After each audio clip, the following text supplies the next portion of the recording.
Hey. Hey, good evening, everyone. It's great to see everyone.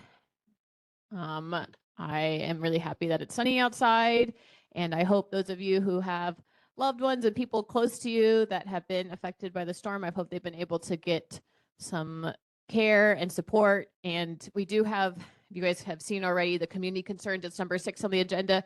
If anyone wants to come up here and name out some of the volunteer opportunities that you guys are aware of, or ways that we can help and support folks on the island, please feel free to do so during that time.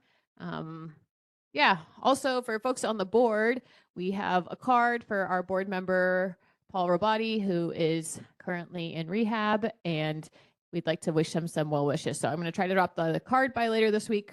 It's right next to me. We'll pass it down over the course of the meeting. All right, we will now do our roll call. Go ahead, Curtis. Aldana. Present. Erickson.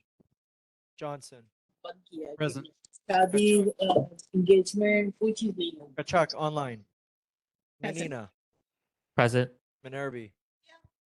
Pope. Quadri. Present here online. Robati's absent. Salas. Absent. Wong. Young. Online, Daryl, here. And Lee. Chair, you have quorum with 11 members present. All right, let's start with the fire department. I don't think the fire department is here.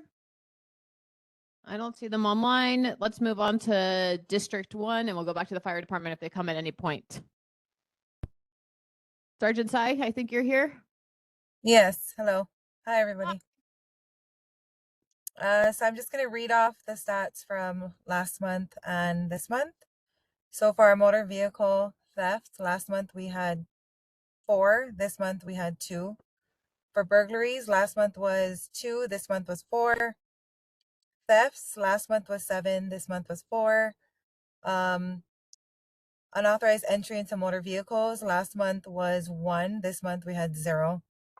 Assault type cases, last month was 3. This month was 5. Sex assaults, last month was 0. This month was also 0. Graffiti type cases, last month was 0. This month was 0. And drug cases, last month was 1. This month we had none. Our total calls for service, last month we were at 439. And this month we're at 407. That's the stats. Thank you, Sergeant Sai. Can you just clarify, when you say last month, are you talking about February? So the stats that I'm reading when I say this month is February. So all the stats that we give is taken from the month before, because we can't give the current month because the month isn't done. So No I'm problem. sorry So if there just was to be- another sergeant. No. So just to be clear, the last month is January and this month is February. Correct. Okay. Correct. All right. Yes. Thank you. Any questions for Sergeant Sai? All right, go ahead, Susan. Thank you. On behalf of the folks that have community gardens along the Alawai, I've had recently questions about when and what dollar value has to be stolen in order to write a police report. Are you talking about the promenade side of the Alawai? There is there's Yes. about 200 gardens right along the Alawai. It's called the Alawai Community Gardens. And the people there have plots that are about 10 foot by 10 foot. And they want to know what dollar amount do they have to report if people come in and steal shovels or whatever else. So you can report anything as low as 1 cent if you want. Anything that is your personal property or taken, you can report anything. So there is no dollar amount. As long as it's your personal property or you own it, you can report anything stolen. Thank you. No problem. Would you be willing to clarify what level goes from misdemeanor to felony when it comes to dollar amount? Yes. Yes. So anything under $250 is going to be a theft 4, which is the lowest classification of theft, which is a petty misdemeanor. Anything above 250 but below 750, that's going to be a theft 3. So that's going to be a misdemeanor. And then anything above 750 but below 20,000, that's when you reach the felony zone. So that's going to be a theft 2nd. And then anything above 20,000 is going to be a theft 1st for the dollar amounts. Thank you. Any other questions No for problem. Sergeant Sai? All right. Thank you very much for coming to the meeting. No problem. Have a good day. Have a good day. Lieutenant Nishimura? Hi, Lieutenant Nishimura, representing District 7, East Honolulu. The following are the statistics for the month of February. Motor vehicle theft 11, burglary 5, theft 18, UEMV 5, and total calls for service in District 7 for the month was 5,229. Our safety tip for the month is ATM safety tips. Whenever you're using an ATM, be aware of all your surroundings. If anything looks suspicious, look for assistance. Yeah, just be careful about your surroundings. That is the most important thing for the using the ATM. Also, if possible, use an ATM that may be located inside of a business. When using an ATM, have all of your items ready for use so you don't have to fumble around and be distracted. Be careful with the amounts of cash that you take out, and be careful with that cash and secure it as soon as you are able to. And if there's any type of approach or someone tries to demand your money while you're at the ATM, if they attempt a robbery, please don't fight back. Be a good witness and call us as soon as possible. ATMs nowadays are very good with their video cameras and the video surveillance in the area. And oftentimes we can identify the suspect in these types of cases. But that is our report for the month. Thank you. Thank you very much. I actually had a question for both of you. I've noticed that in town we have a number of intersections where we have one lane that can go right and then another lane that you can go straight or right. And as a bicyclist, I do not like that infrastructure, but I also have noticed that a lot of the cars do not use their turn signals, even if they're going to be turning, which makes it challenging to ride amongst them when I don't know exactly what their behavior is going to be. Is there anything that we can do to incentivize people to use their turn signals more regularly? I even have situations where like coming out of Kamoku Street at that 5-point intersection where Date is, and you have to basically turn in one direction or another, and cars don't use their intersection or their turn signal there either. So I didn't know how we could incentivize that a little bit more. Well, we have our patrol officers are normally out and about, and so of course they can issue citations and conduct traffic stops and enforcement when they observe these violations, and oftentimes they do. That's a difficult one because we wouldn't know at any given time or place where this might be occurring. If you have certain hotspots, if you can refer us to those, then we could probably do some spot checks and some enforcement at those locations. But I do agree with you that that is something difficult, and it is actually kind of dangerous especially for bicycle riders, because they can't anticipate when that car might turn. Especially sometimes, even though there are designated bicycle lanes. Sometimes that also is difficult because, again, they may or may not be aware that a bicycle is approaching them from behind, and then they will suddenly turn. But those are some of the remedies that we can try.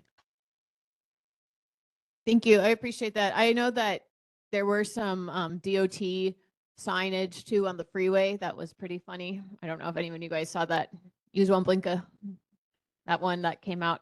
Anyway, I'm also open to that stuff. I don't always love the punitive things. So when there's ways to gently encourage people, that's great as well. Any other Another questions? suggestion, sorry, if I could just add real quick. Another suggestion is maybe we can pass that on to our community policing team. They do education in the community, for example, seat belts or speeding and those types of things. That'd be great. Thank you. I appreciate it.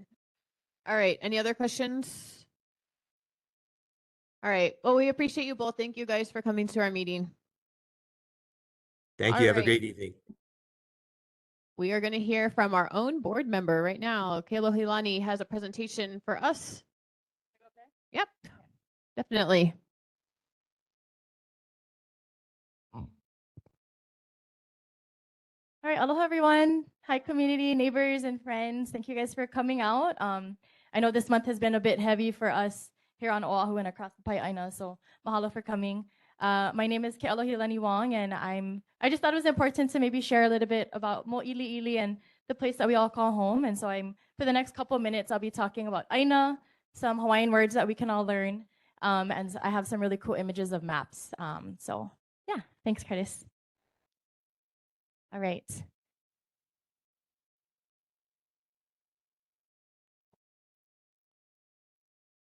Awesome. So as you folks know, this is an image of where our neighborhood board covers. We cover from the Diamond Head side of Punahou Street and Kalakaua, and then the Ewa side of the Manoa Palolo Drainage Canal, up Mauka from the Alawai Canal, and then Makai of the freeway. And then the next picture I think is really cool. I did like a manual overlay of our board district, and that is an 1881 map. And I thought this was super, super cool. Is there a way for you to zoom in a little bit, Curtis? Awesome, thank you. And so I wanted to point out where we are right now. It's that blue circle. That is an estimate, actually it's pretty accurate, of where this classroom is. And if you look at that old map, which was a surveyor Bishop in 1881 during the Kingdom of Hawaii time, that Aina and this Aina is called Keauhou. And I know a lot of us know this place as McCully. So that's Keauhou. And then a little bit Makai of us is Pawa'a. And that blue water droplet, I put Punahou Street because that is one of the springs that feeds into this Aina is named Kapunahou, and there's a few others, but that's one that was close by on this side of the map. Okay, next one. And I wanted to zoom in a bit more, and so this is the same map that shows where we are, but if you can zoom in into that little school bus, just for reference, that is where Washington Intermediate School is. And that school, fun fact, is named Washington Intermediate now, but it was previously called Cummins School after a few of the awardees, John Adams, Kuakini Cummins. And I thought that was really fascinating, and I know their ohana calls it Pawa'a. Okay. All right, another cool map from Tami Keli'ikapali, and she did a dissertation. And this is kind of moving more towards the Diamond Head side of Mōʻiliʻili, of our neighborhood board district. Just for reference, where that arrow is pointing is the intersection of Beretania King University. And you'll see that blue, and she adds all that water coloring of what that Aina's name is called Kaiali'u, it was a fish pond. And what we reference that now today is like JCCH, where Star Market is, or sorry, Long's area, Varsity Theater. And then down on the bottom are some more big inland ponds, which was freshwater, and there was a lot of fish that was grown and farmed there as well, fed from the Kumalai Spring, which comes from where the Willows is. And those names are Pa'akea, Opuka'ala, Ma'alahia. And then you'll kind of see that blue water on the right side, where that school bus is also, for reference, Kuhio School, as well as the Mōʻiliʻili Japanese Cemetery. Thank you. All right, and so this is a really cool photo from the Hawaiian Mission House's archives of Kamōʻiliʻili Church, or Kamōʻiliʻili.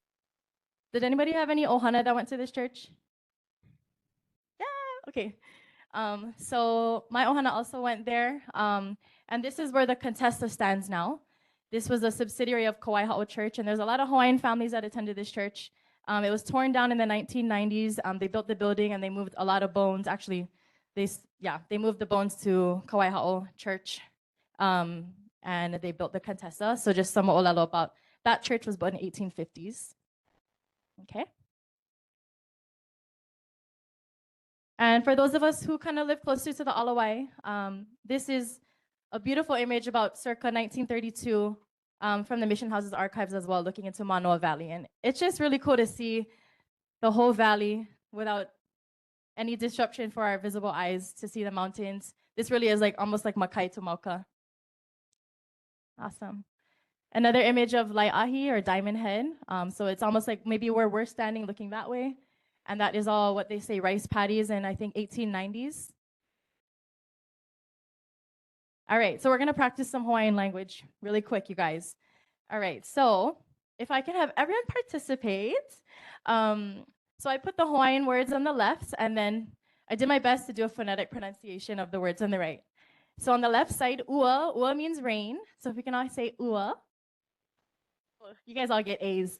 And so the rain of our aina or Mōʻiliʻili, we also share it with manoa. And so you might hear a few different ways of referencing this name. Kaua kuahine, and tuahine.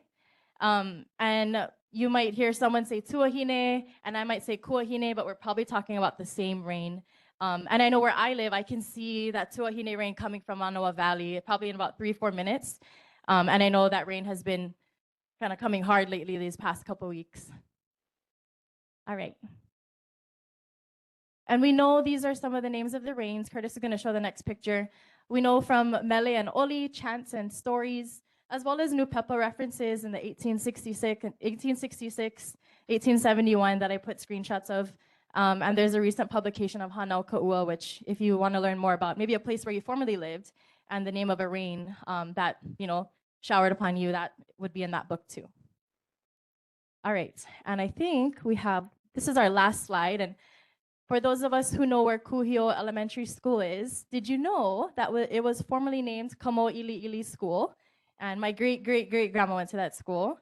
And then it was first a Hawaiian language speaking school before it got transitioned into an English speaking school in 1888.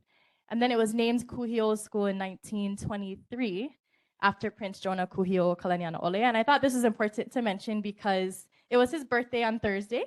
So it was relevant for our March neighborhood board meeting. So yeah, I hope you guys learned something new. Mahalo. Mahalo. Does anyone have any questions for her? Wait, do you want to stay up there for a second? All right, does the board have any questions for Kealohilani? We're online. What about any neighbors? All right, Drew, go ahead. So the different areas of the island have their own name for rain? Yes, different. And I think that just goes to show the relationship that Hawaiians had with the place that they called home. There are different names of rains, different names of winds. For example, in the story of Hi'iaka Ikapolio Pele, and if you ever read that book, Pele and Hi'iaka are naming all these different winds. There's over hundreds of different winds that they're referencing. And so yes, that there are different names, and even there's different names in a stream. If the stream moves one way, there might be a name for this particular area, and then if it turns this way, there's a different name. So just as we name our kids or our pets, very similar to naming our names. Thank you. Can you hear me? Thank you very much.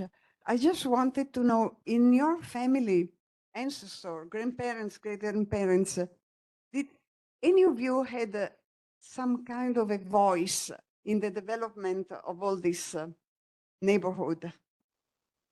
It's a loaded question. And I would say no, for maybe obvious reasons to me, but if you know the history of Hawaiian people living in our own home as a minority, that has been a difficult conversation to be a part of. And so that would be my answer is no. I'm happy you have it now. Thank you. Yeah. All right, do we have any? All right, we have some community questions. Just a real quick question, and you may not know. Wait, can you answer. identify yourself, please? My name is Karen Lynn. Live over by the canal. I was recently at an event where people sang Hawaii Aloha, and it had the English words next to it. And a friend of mine commented, "Oh, the word for home is home," and he thought that was unusual because home would seem to be a word that would have a Hawaiian word for it. Is there such a thing other than home?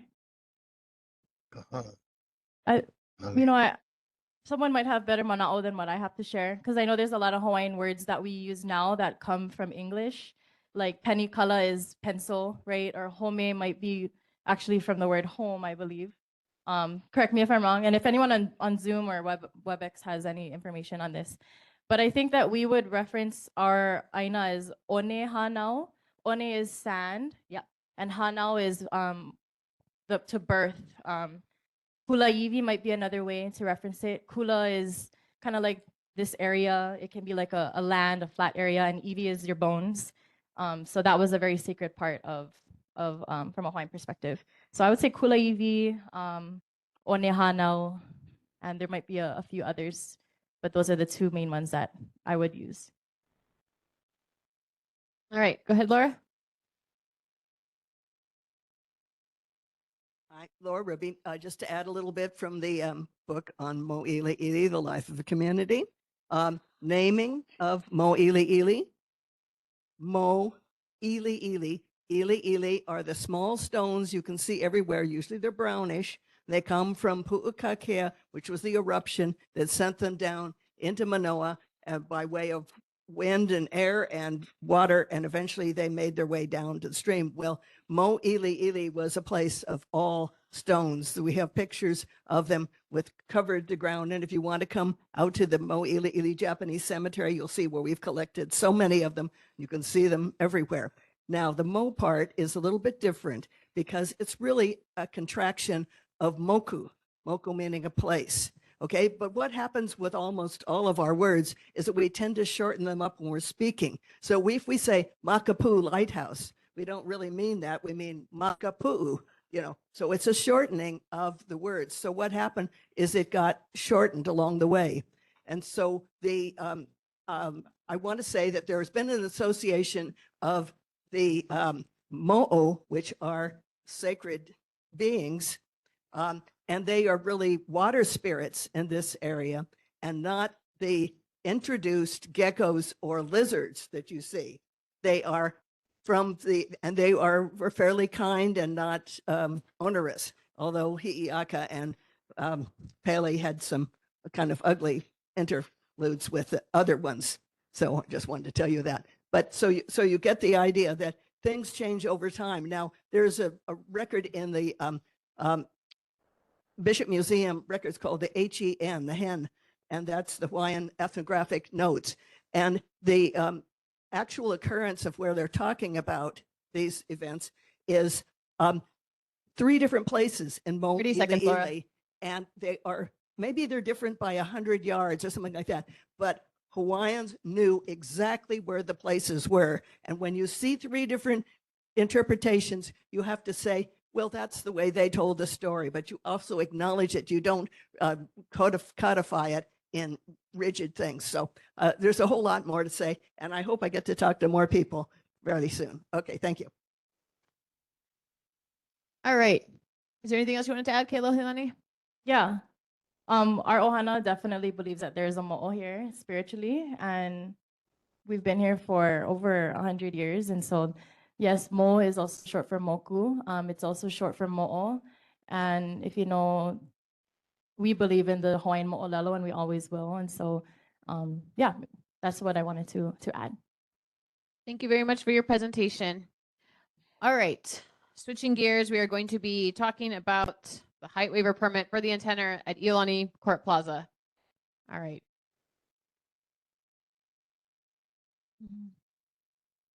Good evening. Thank you for coming. Yep, thank you. Excuse me. Just sharing my screen. Oh, you got it? All right, sorry. Stop.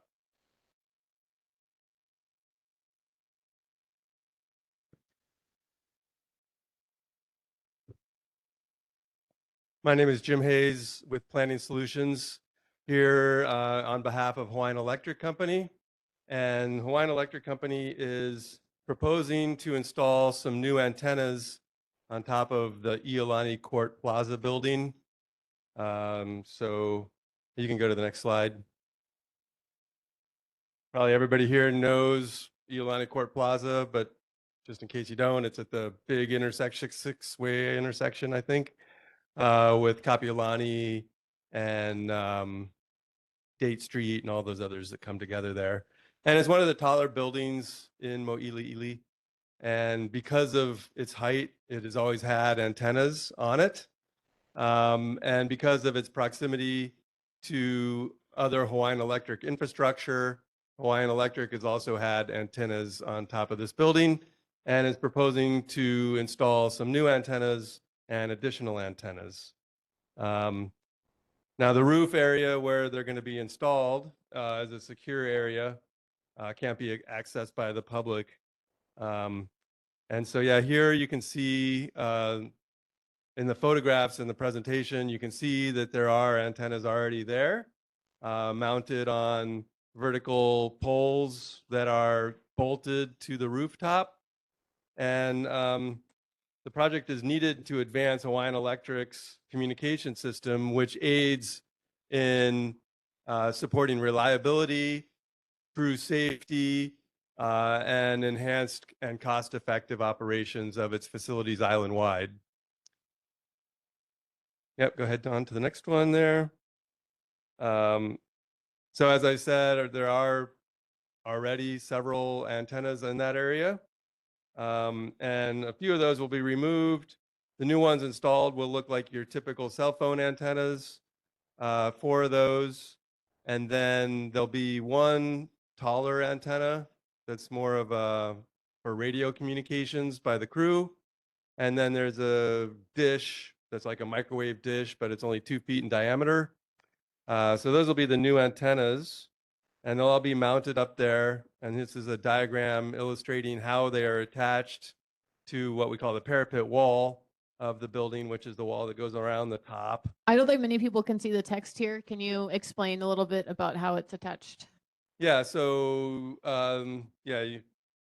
there's clamps or bolts that go through the concrete wall and secure a post, a vertical post to the building. And then the antennas are mounted to the posts. And the engineers do a wind loading analysis to ensure that the antennas are safe and won't become like public hazards or nuisances or something to that effect. And because there's no public access to that rooftop area and the antennas are well above living facilities, there's not a hazard to radio waves for anyone that's in that area. So that's the end of my presentation. And I just wanted to let everybody know that we're doing this presentation because they're going to be seeking a height waiver, which is required because the building is already so tall that as soon as you put anything on top of the building, it exceeds the height limit. If the building was just a little bit shorter, they wouldn't need a height waiver. But again, the building is attractive for antennas because it is so tall. So that concludes our presentation and open to any questions. So when you need to do these height waivers, is it the same type of process as if you were building another story, or is it like a specific waiver for an antenna? It's a specific waiver for an antenna. Yeah, if you were building a building taller than the height limit, you wouldn't even have a chance of success. So yeah, when you're installing antennas and things of that nature, like equipment that services the building, you can go a little taller. All right, board, any questions? Go ahead, John. Couple questions here. One is you're asking for a height waiver. Are the ones that are currently there, do they have height waivers? Or are you intending to build something even larger or taller than what is existing? Good question. We're not aware of the existing antennas being awarded a height waiver, and perhaps they were just built without the knowledge of the city, and people that did it weren't understanding of what the rules were. There's one antenna that's going to be taller than the existing ones, but it'll be like a very skinny pole kind of antenna. Most of the antennas up there are those cell phone kind of panels that you see, typically 3 feet tall. But when you mount them on the pole, they stick up a little higher than the building. One of the antennas we're proposing to install is about 20 feet tall. So it'll be slightly taller than the others, but it won't be that, it's not a large antenna. It's just a thin pole. You don't have illustrations for any of this, right?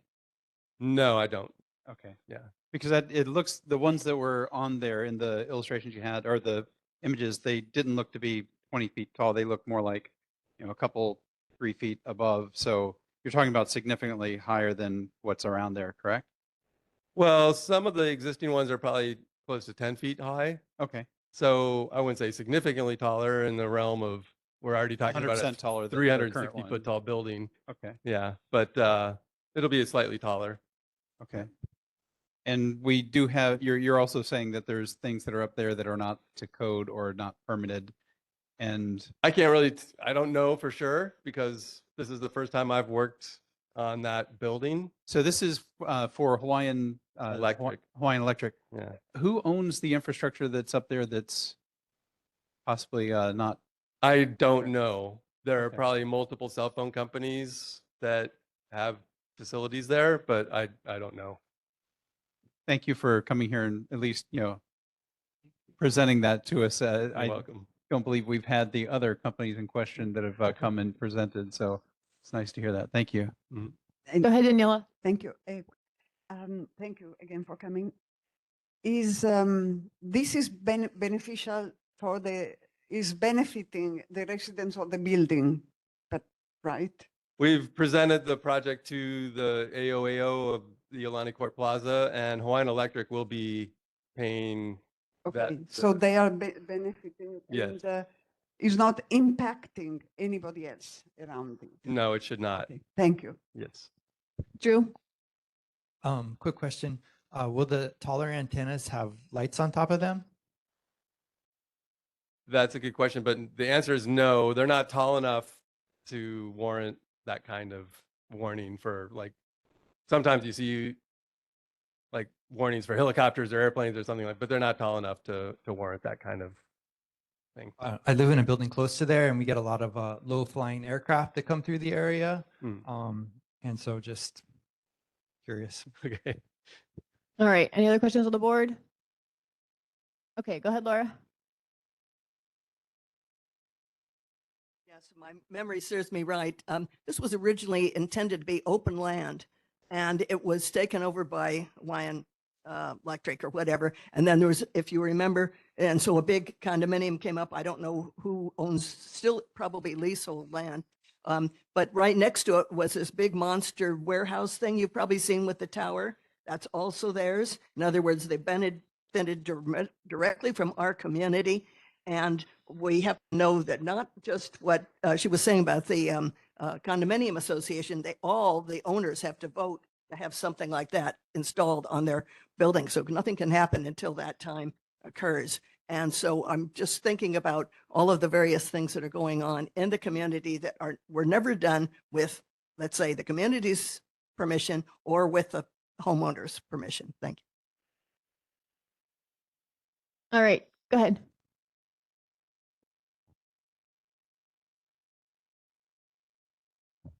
Thank you, Chair. First, thanks to Jim for. What's your name? Sorry, Tom Heinrich in my individual capacity. Thanks to Jim for the presentation. And I also wish to note that the presentation was submitted to the board and is available online. That's especially helpful. I also wish to note maybe different in chronology from what Laura Ruby just mentioned.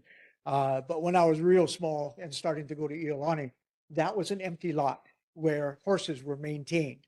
It was under the ownership of Hawaiian Electric, and then over the years, finally was the development of Iolani Court Plaza, and as well on the Diamond Head side, the Kamoku substation, which is operated by Hawaiian Electric. The height of these antennas and stuff, de minimis, we're not going to really notice it at all from ground level. I'm more concerned about Huile Place and its height in comparison to Iolani Court Plaza, but also just in terms of basic line of sight for at least two Hawaiian Electric antenna locations. One is about 60% Mauka on Wa'ahila Ridge, where the 138 kV lines drop into the back of Pololo. And then also you can see the larger microwave tower that's in Pu'u'ualaka'a State Recreation Wayside, top of Round Top. So you do have that direct line of sight. But just one other comment, John, I think you asked that question. in terms of not coming before the board or whatever. One of the requirements of the cell 30 seconds. to the cell companies, et cetera, is that they actually have to make a presentation to the boards. There hasn't been one for a while, but over the years, this is one of those classic times where, sorry, you have no authority over the decision, but in fact, the applicants have to make a presentation to the community at the board. So it is a benefit that way. Thank you, Chair. Thanks, Tom. All right. Well, I don't think there's any further questions that I'm seeing online either. So thank you very much for coming, Jim. And yes, the presentation is available online. They can follow up, I guess, with you if they have any questions. Yes. Great. Thank you so much. Thank you for the opportunity. All right. Before we get to Stanford Carr, let's go back to the top of the agenda and hear from the fire department.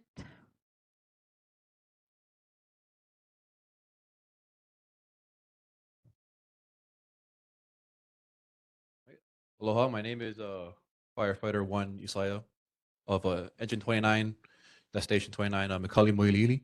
This is our statistics for the month of February.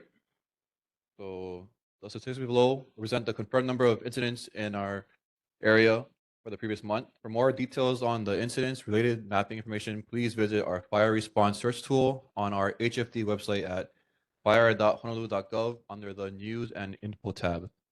If you have any questions, please email hfdnhb@honolulu.gov.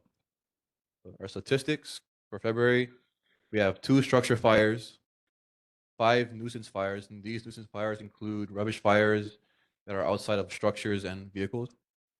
We have 1 cooking fire and 5 activated fire alarms, no fire. For our emergencies, we have 96 medicals, 4 auto collisions, and 2 hazardous material incidents.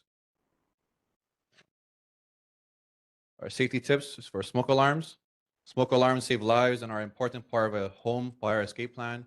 Properly installed and maintained smoke alarms give occupants early warning to get outside quickly. Smoke alarms should be installed in every bedroom, outside each sleeping area, like a hallway, and on each level of the home.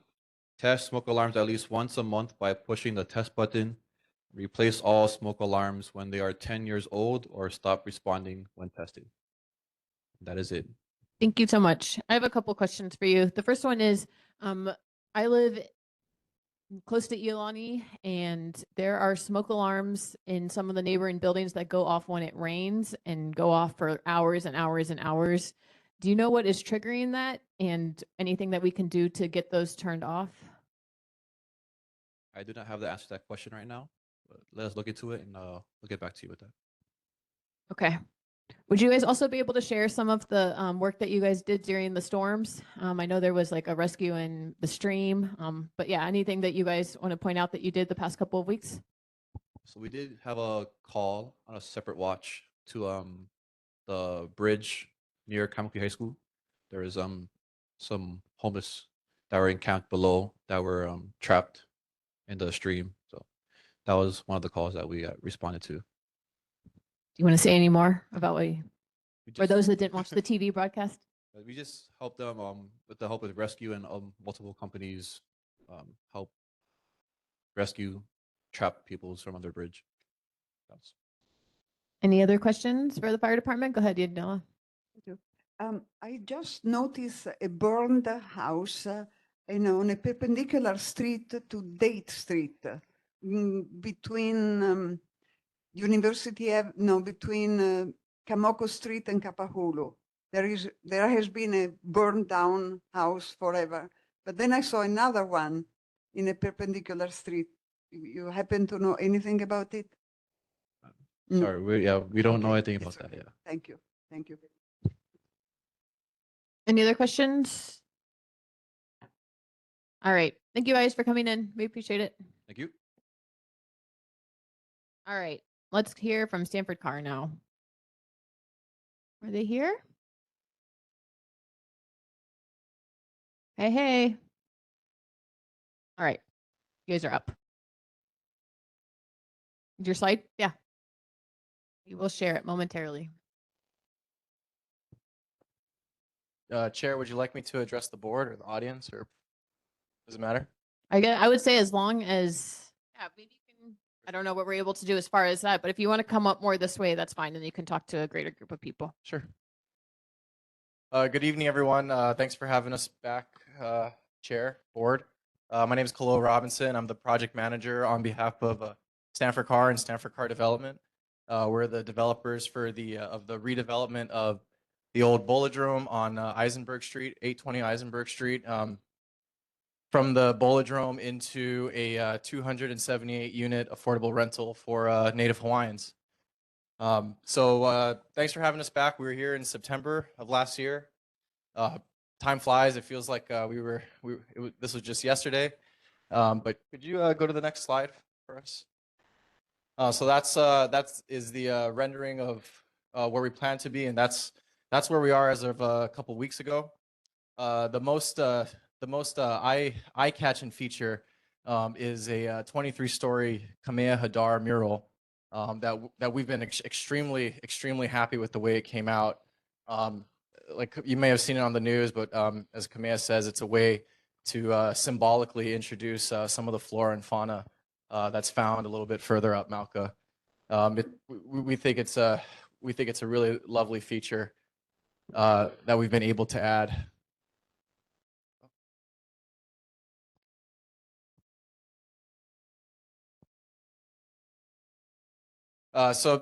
This mural was really important to us. The project is for Native Hawaiians. It's a DHHL land. It's targeted toward Native Hawaiians, meaning you have to have the blood quantum. So we felt it was really important to embed, native, not just human Native Hawaiians, but some of the native species and birds. And McCully-Mōʻiliʻili has always been kind of a working name for the project, a code name. Over time, we did some research, looked at a few other options for it, and have decided to call it Keolaho, which is Hawaiian for a new life or a new hope. From our perspective, as we studied some of the mo'olelo of the area and the symbology of what this project means for the people that will live there and for the department. This is the first time that DHHL is going to do high density high rise. We're doing it in relatively quick time span. Something that the department has really struggled to do is deliver lots of housing in a short period of time. This is just another tool in their toolbox to help with that problem of delivering affordable housing to Native Hawaiians. So we feel that this is not only a new hope for some of the people that will live there who have probably been on the wait list for years or decades, but it's also a new hope for the department because this type of project can be replicated over and over again. Next slide, please. So just a brief reminder of what the project is. Again, we're on 820 Eisenberg Street, just on the Mackay side of King Street, next to Stadium Park. The project is right, basically up against the comfort station there. Next slide. Our project consists of 4 major structures. The 23-story tower located at the back of the project, as far away from the main street as possible. In the center of the project, highlighted in blue, is a 290-unit parking structure. It's surrounded on the park side in purple by 7 townhouse units. We do this in a lot of our projects to try and obfuscate the monolithic nature of the parking structure, try and give it a more humanistic scale so that people at the park aren't just staring at a big concrete sheer wall. They're staring at people walking by, front porch, lanai, etc. And then on Eisenberg Street, highlighted in orange, is a 4,500 square foot retail space that we're currently out to market with our broker. And we're looking for community commercial amenities, things like a coffee shop, barber shop, very similar to what we already do on Haleʻiʻili Street at our Haleʻiʻili Place project, where we have Uproll Cafe, which is a delicious sushi burrito establishment, and they've got a barbershop there and a convenience store. So we're looking to replicate some of those types of tenants over here too. Next slide.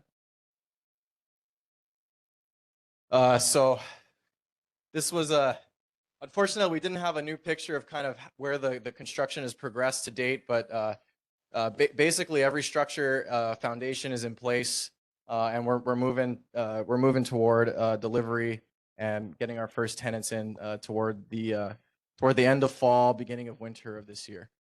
Next slide. So last time we were here, this is what the project looked like. We had the tower structure almost complete. We were maybe a month away from topping off. We were making our way up the facade of the building. The parking structure foundation had just started. The townhouses had not started, and neither had the retail up in front. I think we were about a month away from topping off the tower when this picture was taken. And then next slide. And this is where we are as of a few weeks ago. So the exterior facade is complete. The parking structure is complete. The townhouses are just about framed all the way to the top, and the foundation of the retail structure is in place. And overall, the project should be fully completed in about the next 6 months. So for those of you who have been being patient with our construction and the noise and the dust, we're very, very grateful for your guys' patience. And the end is right around the corner there. Next slide. For the folks, a little bit difficult to see. For the folks in the back, a little bit difficult to see.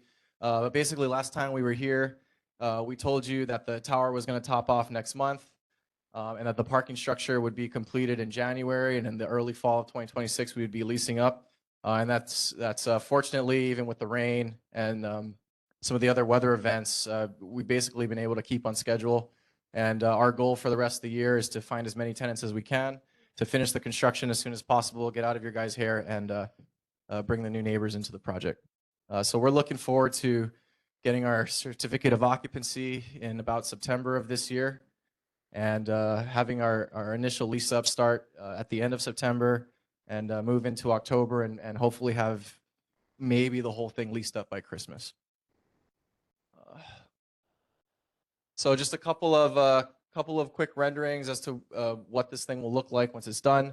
What you're looking at is the space between the parking structure on the right and the tower on the left. It's a breezeway or a woonerf, kind of a walkway. We're trying to preserve a little bit of the view plane up Mauka. Next slide. And an artistic interpretation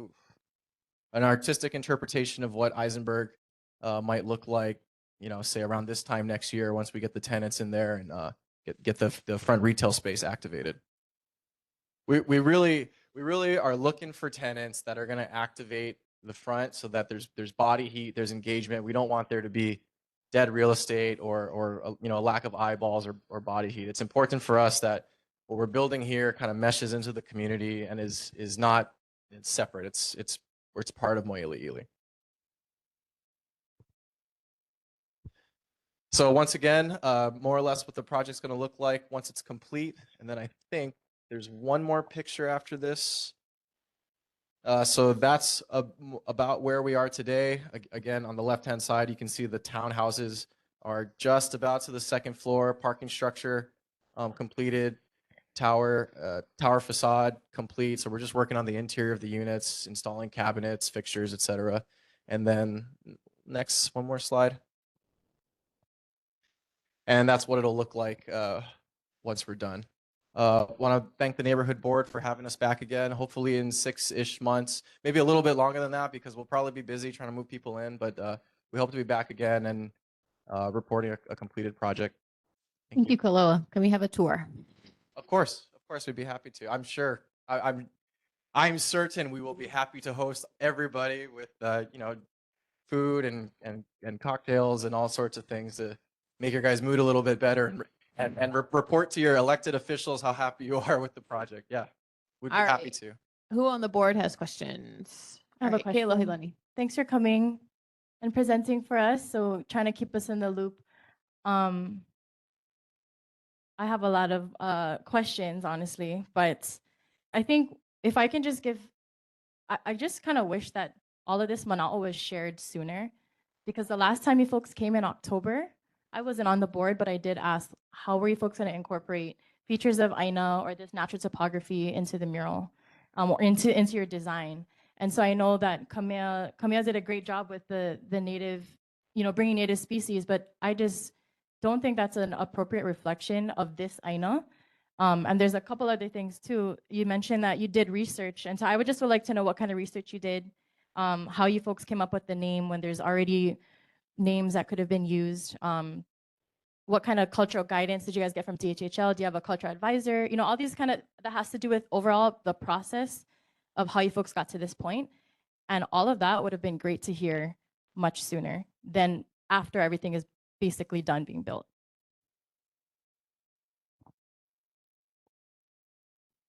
Hi, Stanford Carr. So, kia alohi lani.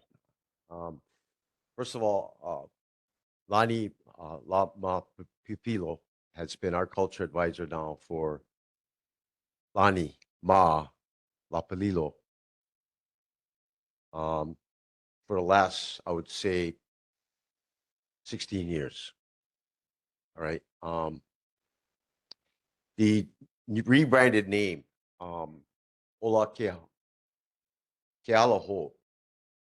This is actually a name that Kaloa's grandmother came up with. Now, Kaloa's great-great-grandmother built and owned the Bolodrome, and it served the community as the bowling alley. I mean, when I first moved here from Maui in 1980, I went there. You know, I lived a couple blocks away on Kuilei Street. So wherever we build with any community on any island, we do a whole research on the genealogy. And we do the same in Halava right now with the Kapunas in the area and the Ahupuahas, and actually have met with the families who once lived on the Halava site. So with all due respect, we do spend a lot of time on the research on the lands and the history of what was used before and understanding of the mo'olelos.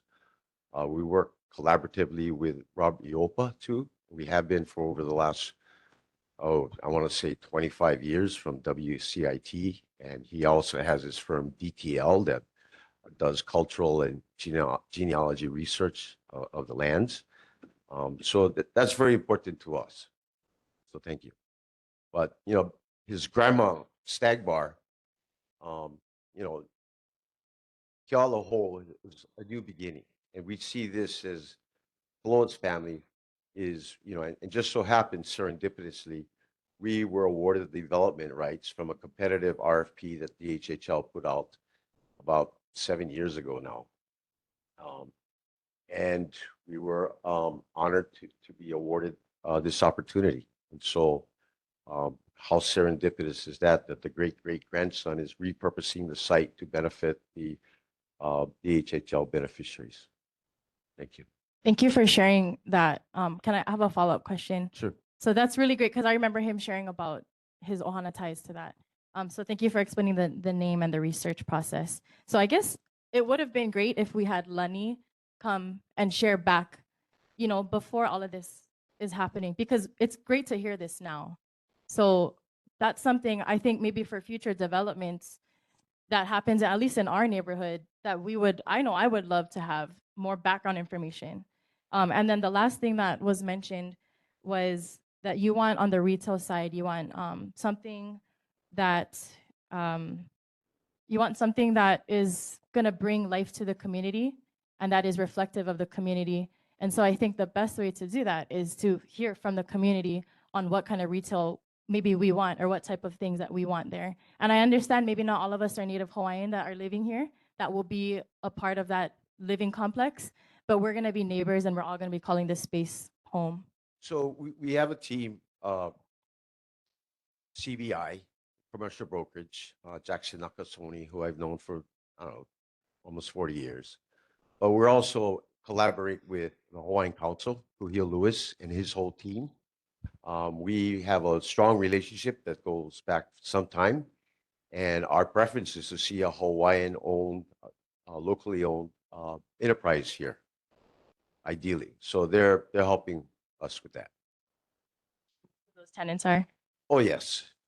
Okay. So I asked if who would be able to choose the tenants, and he said yes. And just to go back and follow up with Lani, I mean, she's helped us with naming of Halekawila Place on Halekawila and Keawe Street, Halekewalo on the corner of Pi'ikoi and Corner Street, Kale Mau, which is a mo'olelo of Hilly's niece. Yeah. Yeah. That's it. Yeah. think the sister. There's a whole story about Kalema, the lay of the flower there. So she helps us in most of all of our projects. And we do something on the Big Island. We work with the kapunas on the Big Island as well, in each of the different mokus. Okay, Lohelani, hold on a second. Okay, Lohelani, do you have any more questions? Okay, go ahead, Daniela, and then we'll hear from the community. Thank you. I appreciate what Kea Lohelani is saying. In terms of, we are trying to create a community. Sure. Community building is Yes. done by relationship. Correct. So the more at every step of a project, the neighborhood board is involved and the newcomer are involved, the more there is this connection, the more that new community coming in with a new development will be welcome.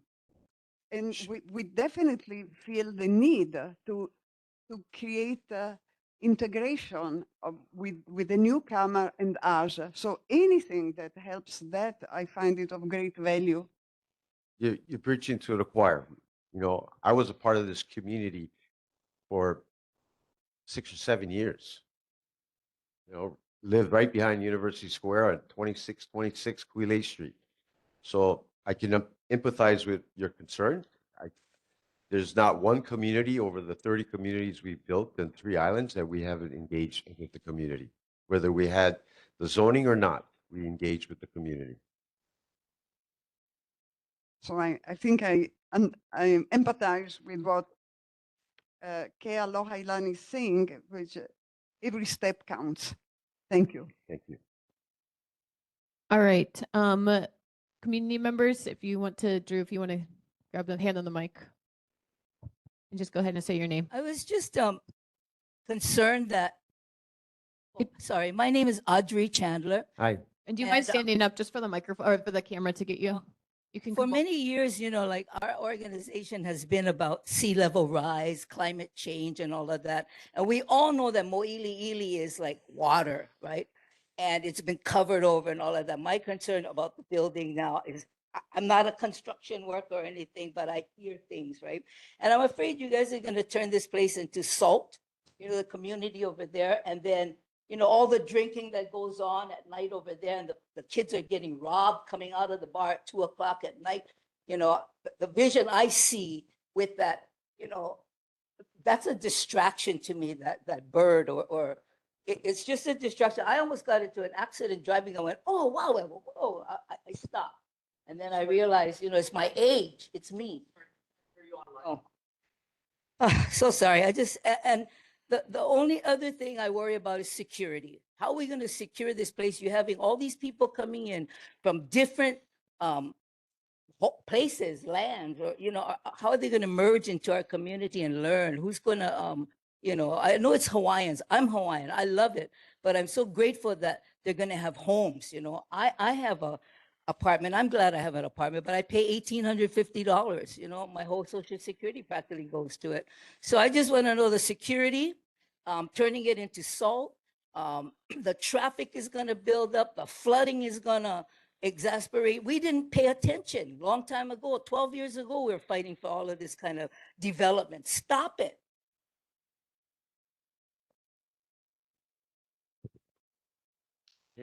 All right. Did you want to address the security part of that you was going to say? Sure. These are all secured buildings. You can't get in unless you're a resident, and you need to be buzzed up if you're a guest. There's only one entry in and out. We also have cameras that will be on the outside of the buildings. You know, we own a considerable amount of rental apartments, both high rises and garden apartments, and security is of the utmost priority and importance for us. Plus, we also have a resident manager that lives there, aside from staff to maintain and maintain the grounds and operations. Okay, go ahead, Laura. Okay, thank you for the presentation. However, I did not see any of the things that I mentioned to you last time. which had to do with changes, physical changes that could have been made. And I'm going to go through them very quickly. I asked for more setback, more canopied, more permeable space at the entrance to, and the name is Eisenberg, not Eisenberg. I'm sorry, the family is still somewhere in town, and it would be really nice if you honored them correctly.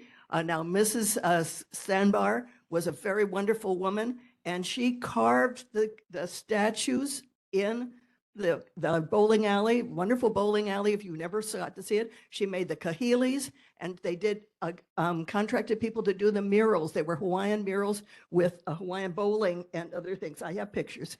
And this is, I'm sorry to say that you threw everybody's grandma's things out in the dumpster, and you don't have them. And I asked to have them put in the lobby of this new residence, and you didn't. And you're probably going to put something more generic in at this point. I'm sorry to say that that large mural, and I'm going to give my credentials, sorry, for 34 years, I taught art at UH and sculpture and murals and everything. And we always talked about site-specific places. That means I'm sure that Mrs. Sangbar wanted to have her place named, not the bowling alley name, or not the 30 seconds. Racing track. Okay. But the EEV are not here, I'm sorry to say.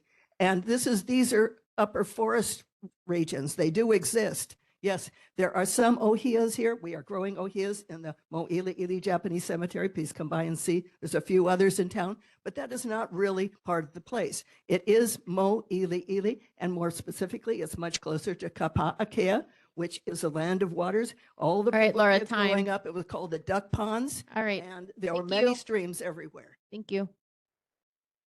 Okay. If there's anything, sure, go ahead.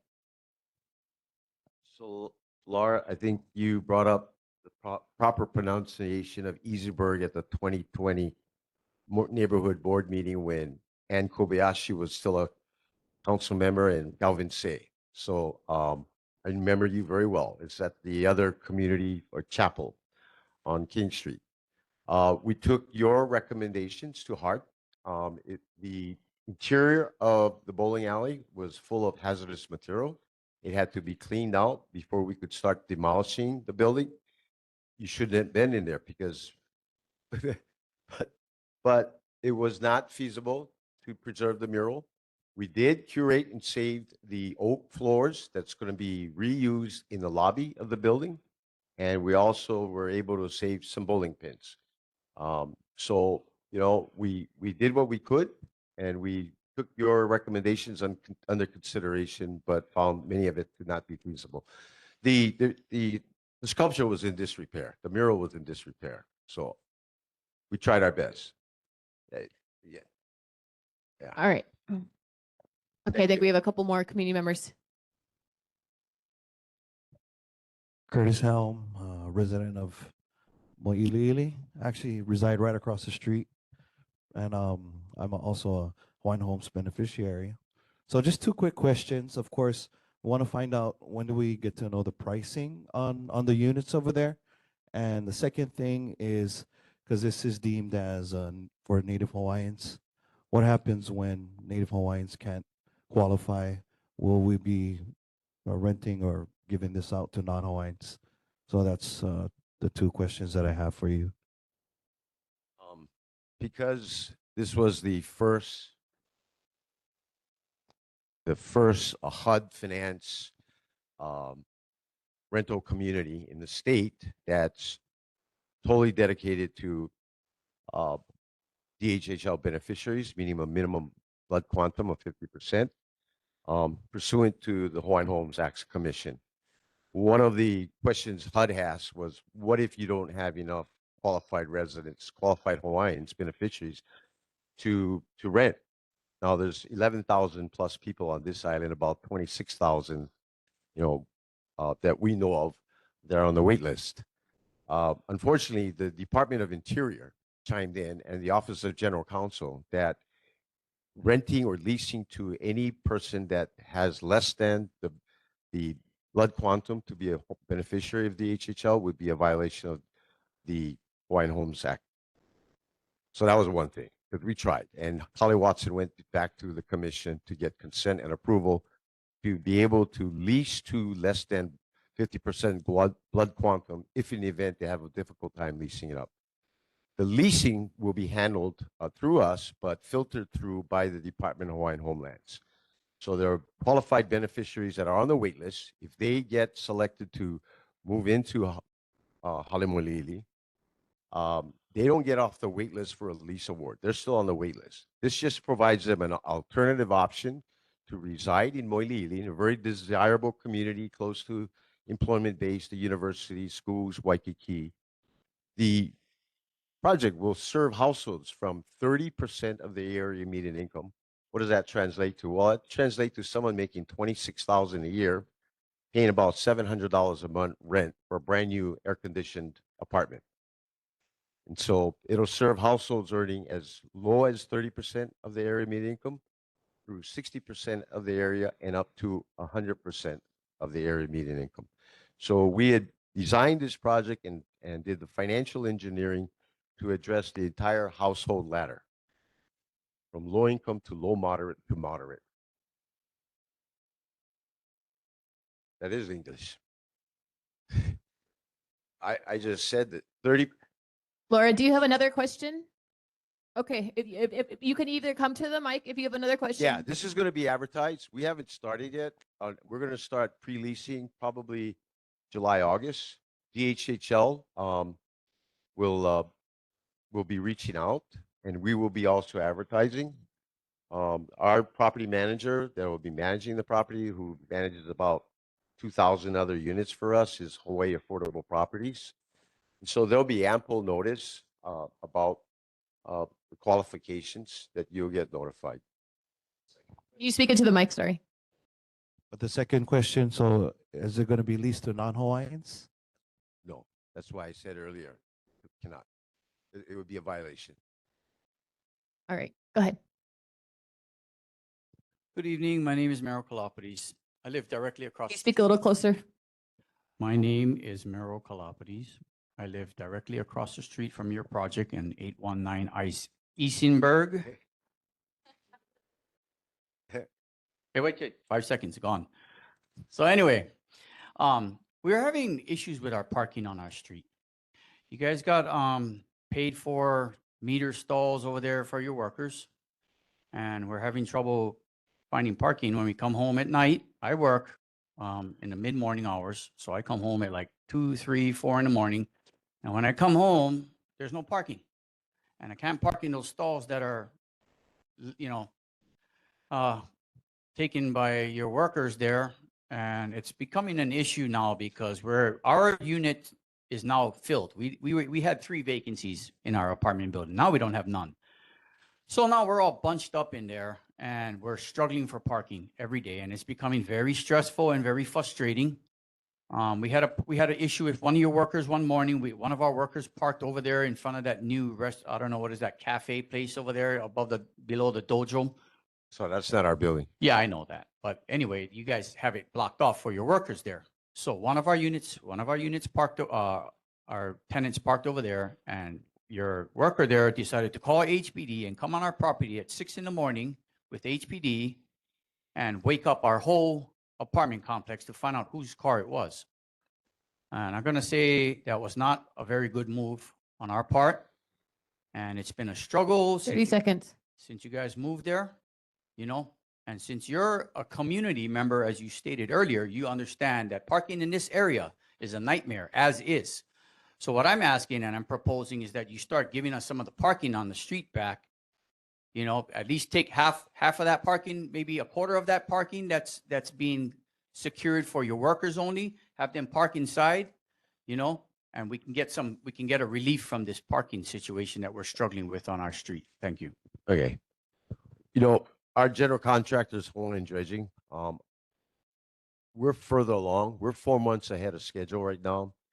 And so we hope to be out of your hair as far as any construction workers by August. Into the mic. But let me check with Dredging to see how much of the city parking they've cannibalized and what can be given back to the neighborhood.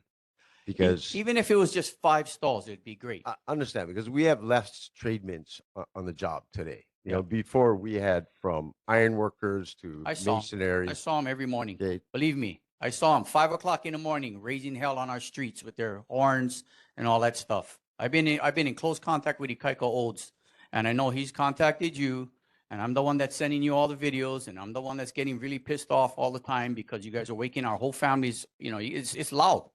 You know what I mean? But we're apologize. beyond that. You know, I want to say thank you for straightening all that out, because you did a great job in addressing that when I was sending the videos, and it was great. And I appreciate it very much.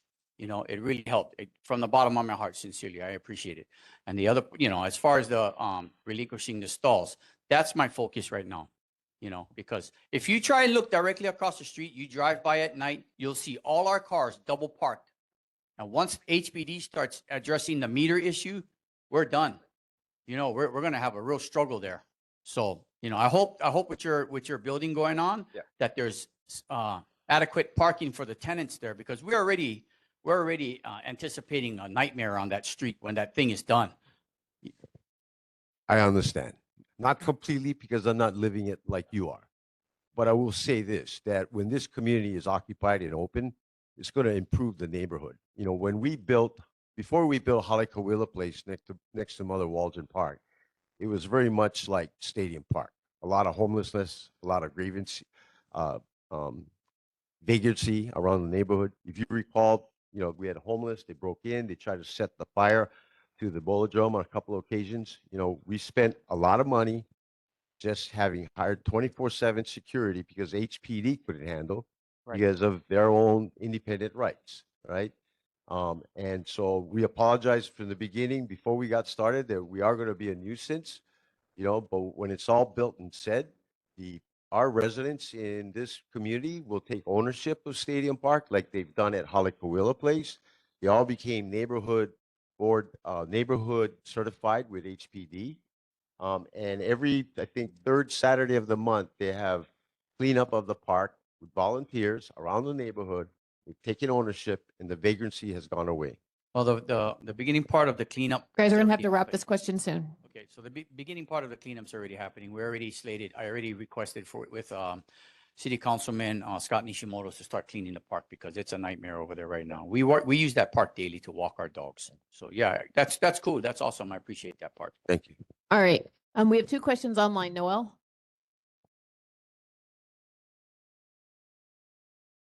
Hi, so sorry, looking for the mute.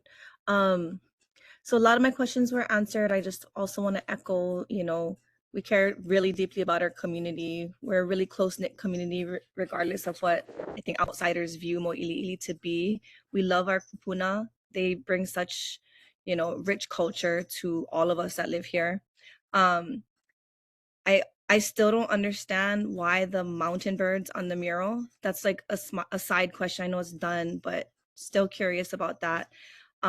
Curious also, like, is there a time frame? You know how Hawaiian Homes has like a time frame, $1 a year for 99 years. Is there a time frame for this type of living situation?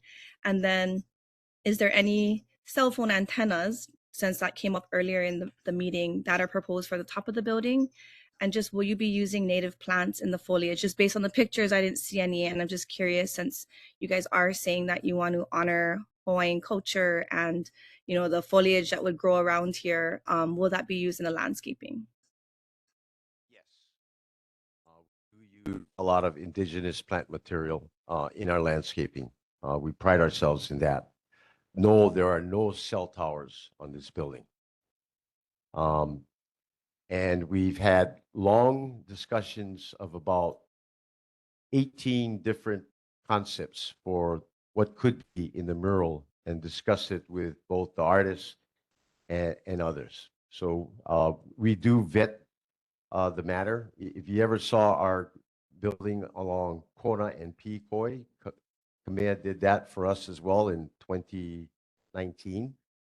And it's a reflection of how the land is used today and in honoring and celebrating the past of what the property was used before. All right. Thank you. All right, Johnny May, you are our last question. Go ahead. Thank you, Chair. Stanford, thank you You know, I know you're a local developer and I'm glad you got this project. Did you present any mirrors to the DHHL beneficiary during their meetings? I can see you're gonna have a parking problem because if you have 278 units, there's about each household usually 2 cars. Parking will be a problem, and then when you have customers coming to utilize the businesses, then you would need public parking. But parking will be a problem, so that's something council member and House of Representative need to fix. It will be a problem. So did DHHL beneficiaries get to see any mirrors? Not the beneficiaries, but we did share the variety of murals to Department of Hawaiian Homelands.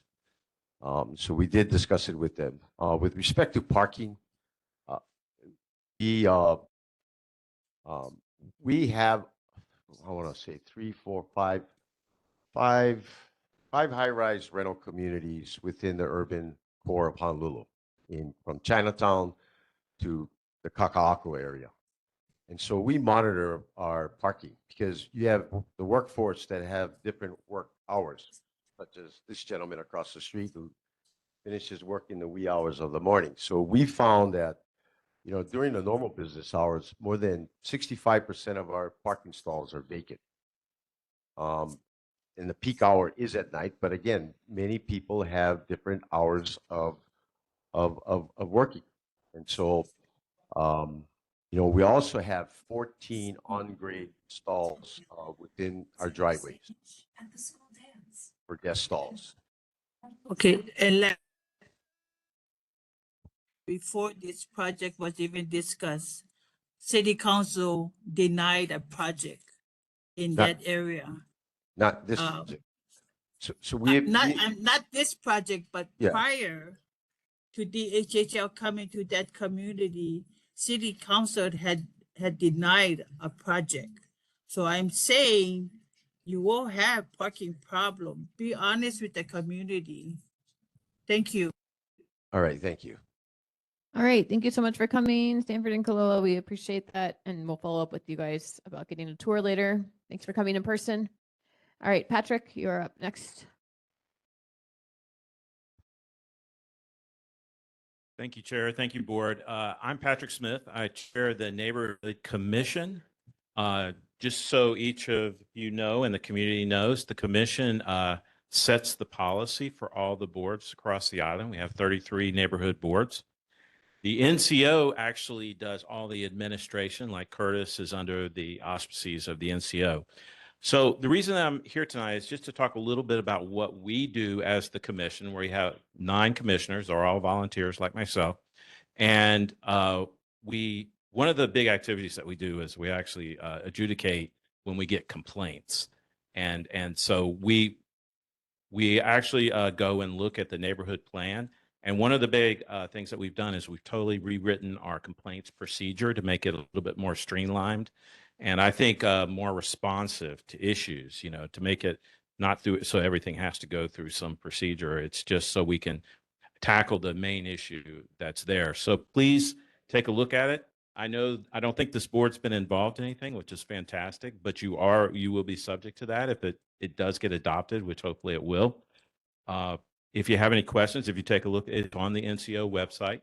If you have any questions, please reach out to me. I'm right on the commission page with my email, and my phone number's there too, so you can always call me. We also are looking at the plan in general, and we're about to get to the section of all the little things that the boards have to do. Like, well, one of the issues like elect a treasurer, and we're talking about getting rid of that because there's not a big purpose for that at the moment. But just if you have any real thoughts about that, please reach out to us. We also seek to help the boards. Like if you have, sometimes board members have issues, you know, which is how things are run, and make sure that they're run properly. We try to be very responsive. In the past, that hasn't really happened. But the new commissioners we have now, I think, are very responsive, and we try to tackle all our inquiries. So we're we're there to help.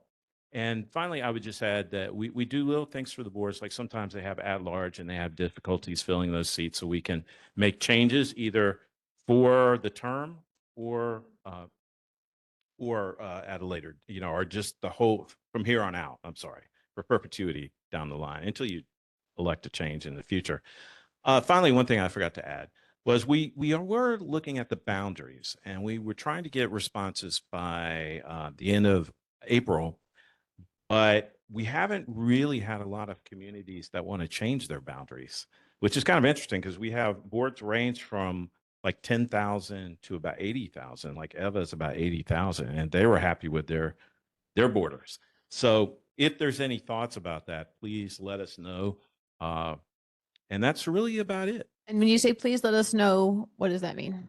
Well, Larry Veray, who's our vice chair, and he's head of the neighborhood plan committee, and it's in the plan. That's chapter 16 of the plan. It shows all the boundaries, or it has actually, so the map is an aid, but the actual boundaries that show along the streets and everything, that is managed by the plan. So you'd reach out to Larry Veray. And like I said, you can contact me and I'll get you in the right spot. All right. And your information's available online. Yes. All right. Any questions for Patrick?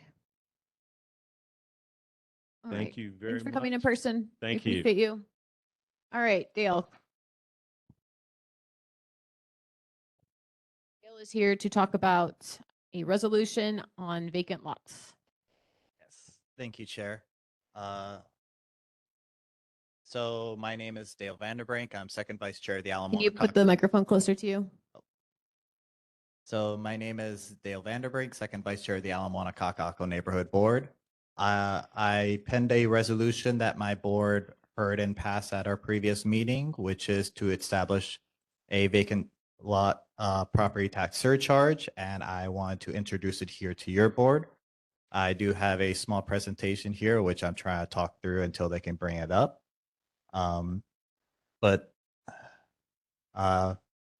If you can see right there, the first image on the screen at the top, the right side is actually here in this district on Fern Street. It's a vacant lot. I don't know how long it's been vacant. You guys would know that better than me, but it's one that I passed through while walking in your district. And the one on the left is actually the corner of Atkinson and Kapiolani, which is a vacant lot that's been there for a better part of 10 years after they tore down a 7-Eleven and several businesses, but then never built anything on it. Next page, please.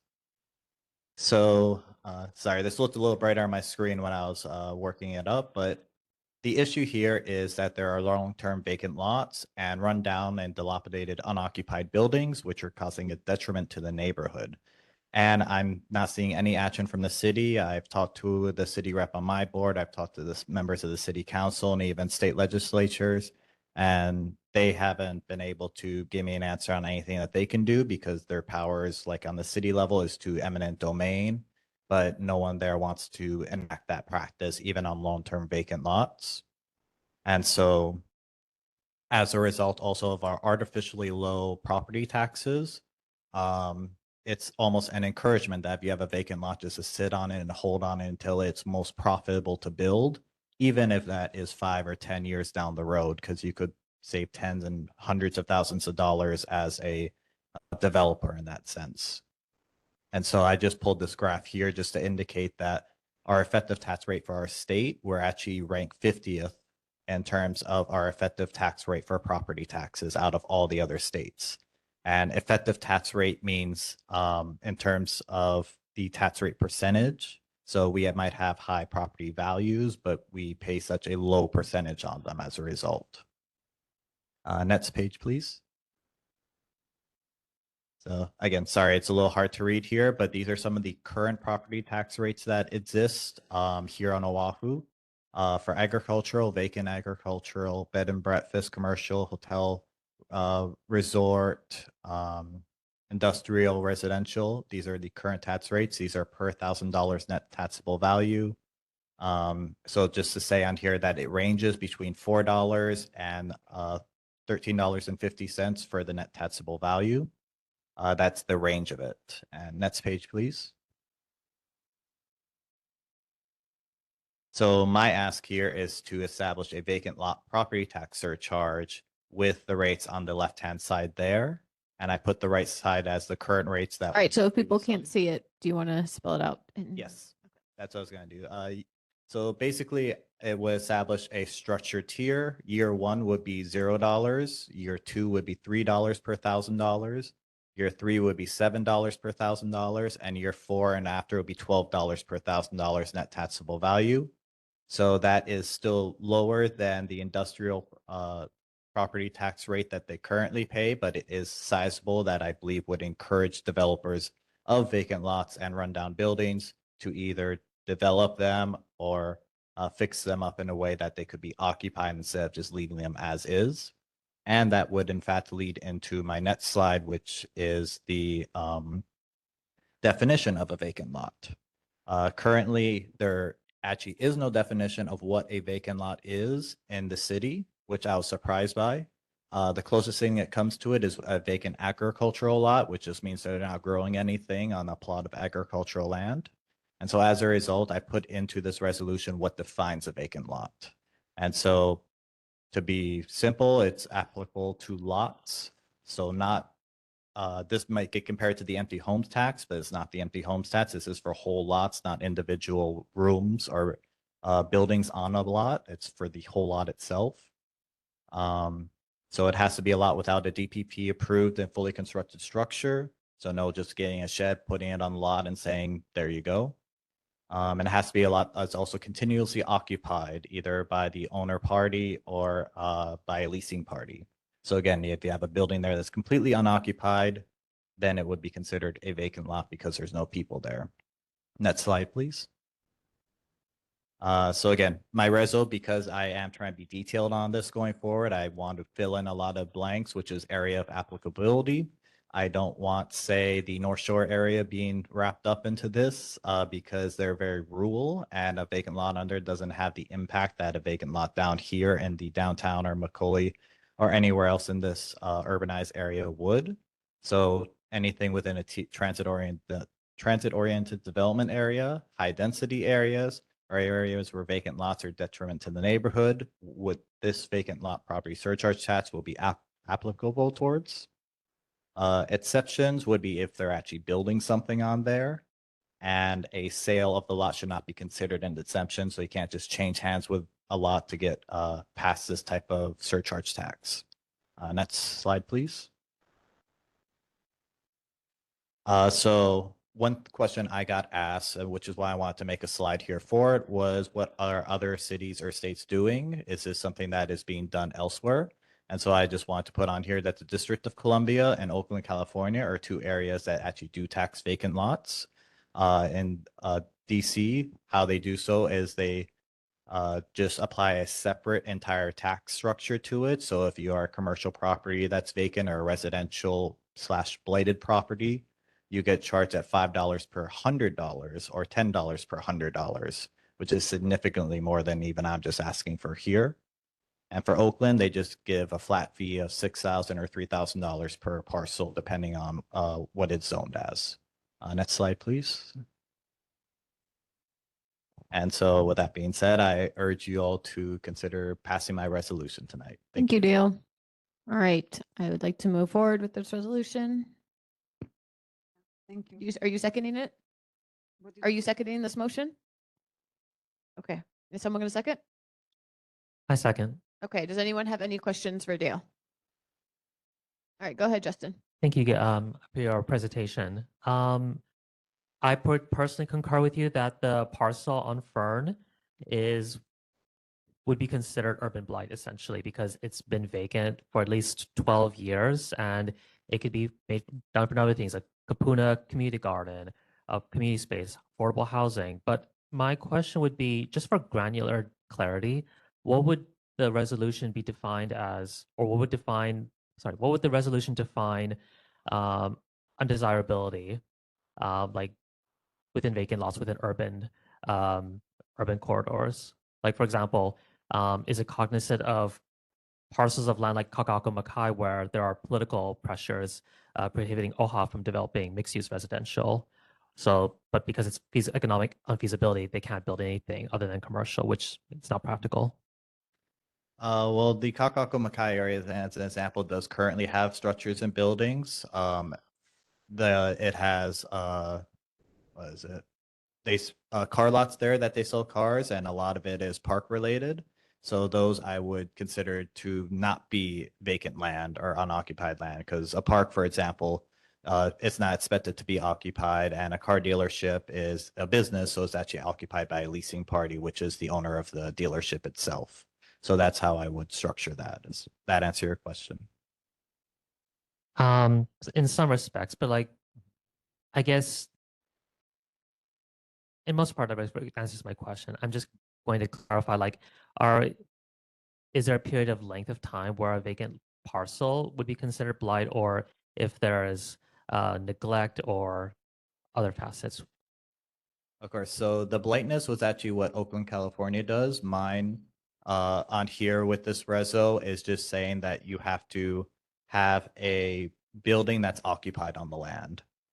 So if it's an unoccupied building, it would be considered vacant. If it's just an empty plot of land that is could have a building on it that's zoned for residential or commercial, then it would be considered vacant land. And I think that kind of summarizes the question. That does. Thank you. All right, Daniela? Thank you. Thank you again for the presentation. I still need a lot more of information about, for instance, the variety of sizes of this lot. And then the zoning, are you referring to apartment zoning area, residential, mixed use? So I also would like to have more clarity about that. And the assumption, one of the assumptions that can be made is that the owner is waiting for a better time, more profitable time to develop that land. That's one assumption. But is it possible to know what other reasons there are behind this probable assumption, but it's still an assumption? And then, yes, there are temporarily, perhaps, excuse me, I need to formulate my thought better. So for now, I stop here. Thank you. Yep. So in terms of the zoning in and of itself, this is for the urban and TOD areas. It's not necessarily looking at stuff that is zoned as apartment or residential or commercial. It's just if it's vacant, then this would apply to it. As the exception I point out earlier, things like parks, I think would be more common sense things that it wouldn't apply to. But if something's zoned for apartment and something's zoned for residential and it fits the urban and TOD requirements I set forth, then the tax should apply. I'm also not writing in the bill stuff what should be built there. I just want there to be something else other than a vacant plot of land. So like that Burn Street as an example that's been vacant for 12 years. I think that's something that needs to be built on, either a community garden or building or what have you. In terms of what you asked about developers, they do have many reasons that they give for not developing. I think if you're a developer that buys up a plot of land and then you just don't build anything for any length of time, then that means that your plans have fallen through or you are waiting for a more profitable time. And whichever of those cases it isn't good for the community. It isn't good to have that vacant land there because it could hold housing, it could hold community gardens, it could just be gifted to the city for a park, or it could even just be built for a parking lot. There's so many different things that can be used instead of just having it vacant. And is this a different bill from the one of empty homes? So this is a different one. Correct. There actually is no corresponding bill in the city council now for this. Okay. I am planning on just bringing this resolution to as many neighborhood boards as I can, just to try and get a groundswell of support. So that way I can go to a council member, either Councilmember Nishimoto, Dos Santos Tam, or the others from the downtown area to introduce it. And you are right, this is not the empty homes tax. Okay. The empty homes tax applies to individual condos or units. I'm just looking at the whole plot of land that is there. And if you don't know, the city does keep parcels of land with tax IDs. So they already have this list of parcels of land. And it would they already charge people property taxes based on that. And so as a result, this would just kind of go on top of that to charge them if it's a vacant lot based on this definition. Thank you. Vendra? Based on my limited understanding of economics, one of the things that we want to consider when we're thinking about potential consequences of economic policy is considering is the burden of tax that we are proposing equally distributed amongst everyone in our community. So a lot of assumptions are made in this resolution, and even in your presentation, the language is developers. We want developers to develop. The developer is sitting on this land, but it's absolutely possible that the vacant lot belongs to a family. And in fact, it's a lack of funds that makes it so the land cannot be developed. On our island, we have this interesting phenomena where maybe families are home rich and maybe we're land rich, but we're not cash rich. And so my concern with this resolution, and the reason why I intend to vote no, is because it's too focused, I think, on the potential of what a developer may do without incentivizing what it takes to keep local land in local hands. Essentially, my concern is when we have more of these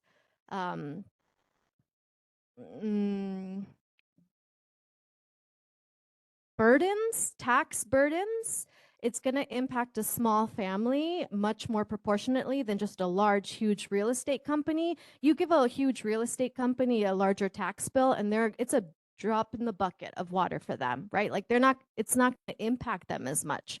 And so for those reasons, I intend to vote no on this resolution. Thanks.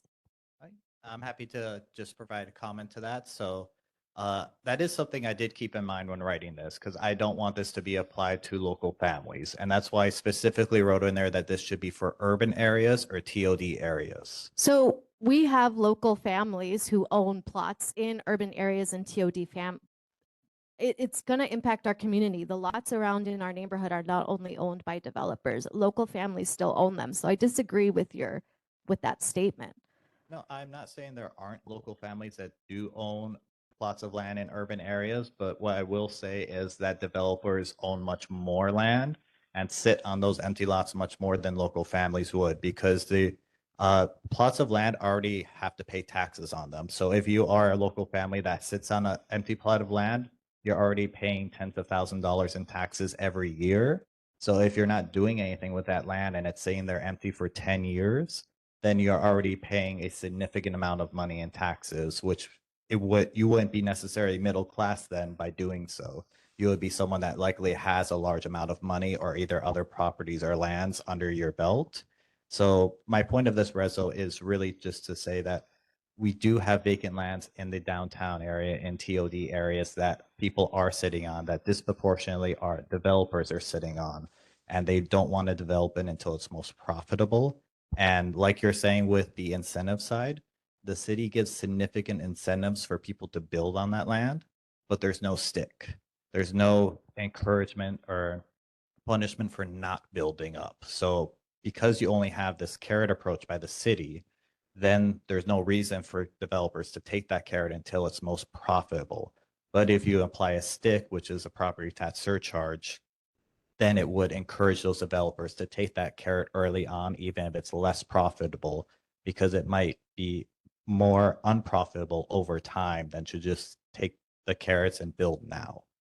So we're just going to disagree then on our approach, and that's absolutely fair. But when we hit a family with a stick, that's much more harmful than hitting a developer with a stick. And so I understand the carrot and stick discussion, but it doesn't make sense to me, because when we think about the equity, right, the potential impact of is it fair, the local family is the one that's getting hurt more with the stick, and I just cannot support a resolution that in some way has that unintended consequences, because for me, we're just going to sell off Hawaii to the highest bidder in that way.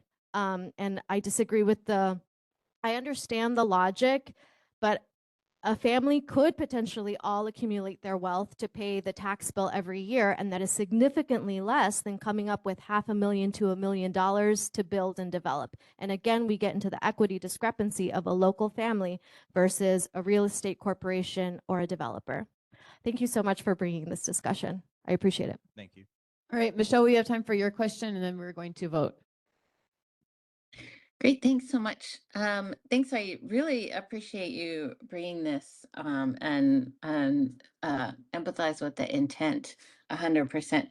I also don't feel like I would be able to support your resolution because I feel like it might be prefaced on some assumptions that are not fully supported. But my one question that I wanted to ask you is your assessment of the property tax in Hawaii, does that take into account the fact that in Hawaii, unlike most jurisdictions, the property taxes don't fund education?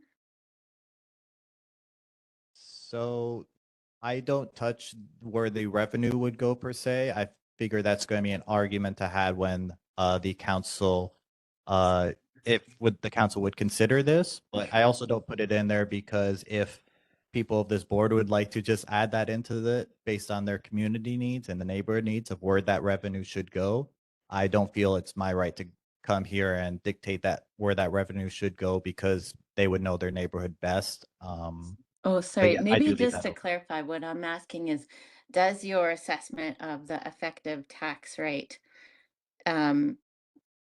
account for the fact that most jurisdictions use income or property tax to fund education, whereas Hawaii does not? Yes, I believe you're referring to the graph that I had on there, the effective tax rate. I believe that's just based on the revenue that's taken in, not necessarily where it's spent towards. So that's just based on the amount that people pay based on the value of their home. That's what the effective tax rate is. Thank you. Michelle, did you want to add anything? No, thank you. That was my question, to understand if that had been taken into account of the sort of artificially low rate that you had indicated. All right. So we have a couple options right now. We can either decide to vote on this or we can defer until next month. I know some people on the board still have questions. Is there interest in moving this to the April agenda so we can ask Dale more questions or make possible amendments to this? Oh, excuse me, Chair. I'm sorry. The Sunshine Law requires that you allow the community to ask questions if they so desire. Even when we can't go through our agenda, we're at risk of that.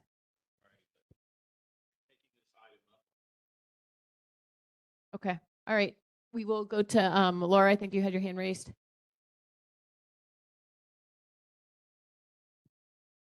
If we're going to continue and discuss this next month, then I can wait till then. But I did have concerns about it. Personally, I love the idea of bringing economic stick to corporations that are holding land and such like that. But I do have the same concerns that some of my fellow board members have. This will impact local families and it will price people out of things. Not everybody has the money to do that. And I also have concerns. What research was done on it to determine, what percentage of land is being held by, developers, what percentage is being held by families. I don't think you did research into that part, correct? So I've asked many questions of my city rep and of Councilman Nishimoto's office and of DPP to try and get that information, but they said there's, like DPP, for example, said they don't keep that on vacant lots. So in order to actually obtain that information, I would have to drive all over, count the number of vacant lots, research them all individually. And so unfortunately, since I don't have that information, I have to really go on my best guess. But we're guessing, and that's one of the problems. Without research, we're just guessing there. So we're really don't understand what the full, what the full problem is there.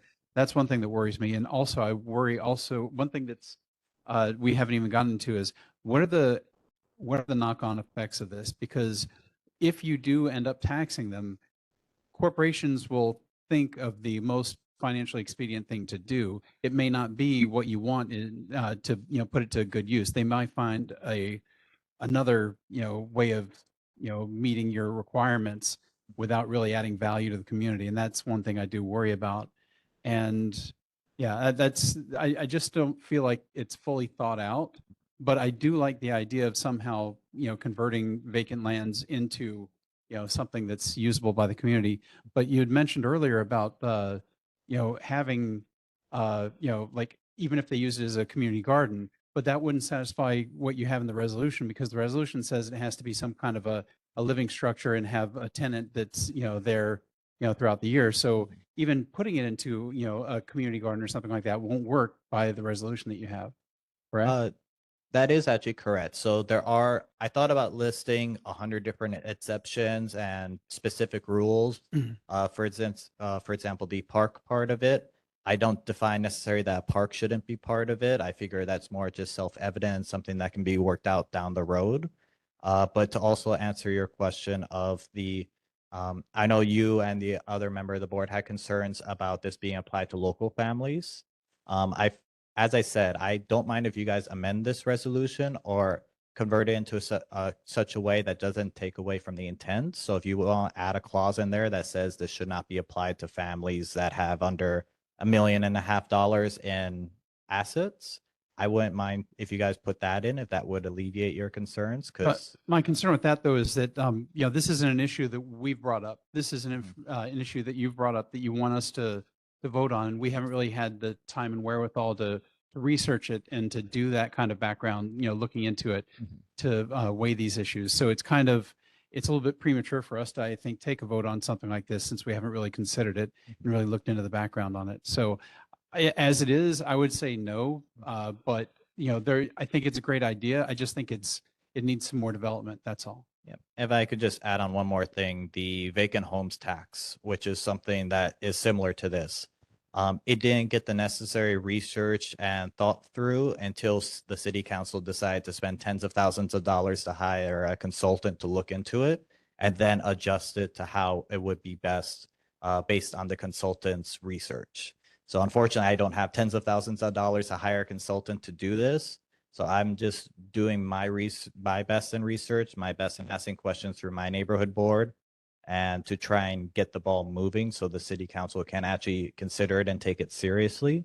So if I understand if you want to vote no on it because of those concerns, I'm just saying that I can't really do the research thus far. I'm really just coming here with the idea and the details that I've been able to look into, but it's not as thought through as when the city council would convert it into a bill. One thing I'd like to offer is that, each community is different.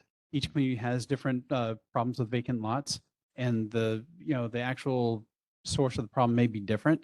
And it might be better to start small in your own, district and, try calculating and doing the research on that small amount or whatever you do have there.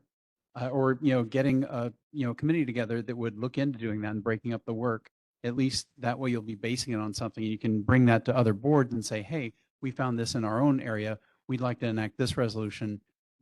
Maybe you could also look into your community as well. I think that might be start small and then build upon that. But if we're taking this legislation or this resolution to different places, asking everybody to do it, we don't know if that really applies to our situation here. So that's just something I want you to consider.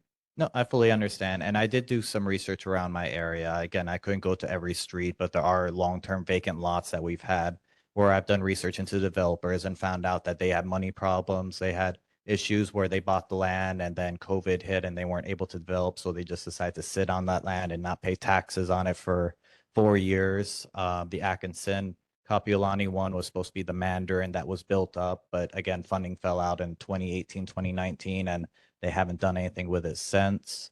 The other lot I'm talking about is right across from Ala Moana Center in Kapiolani on Sheridan Street behind Walmart.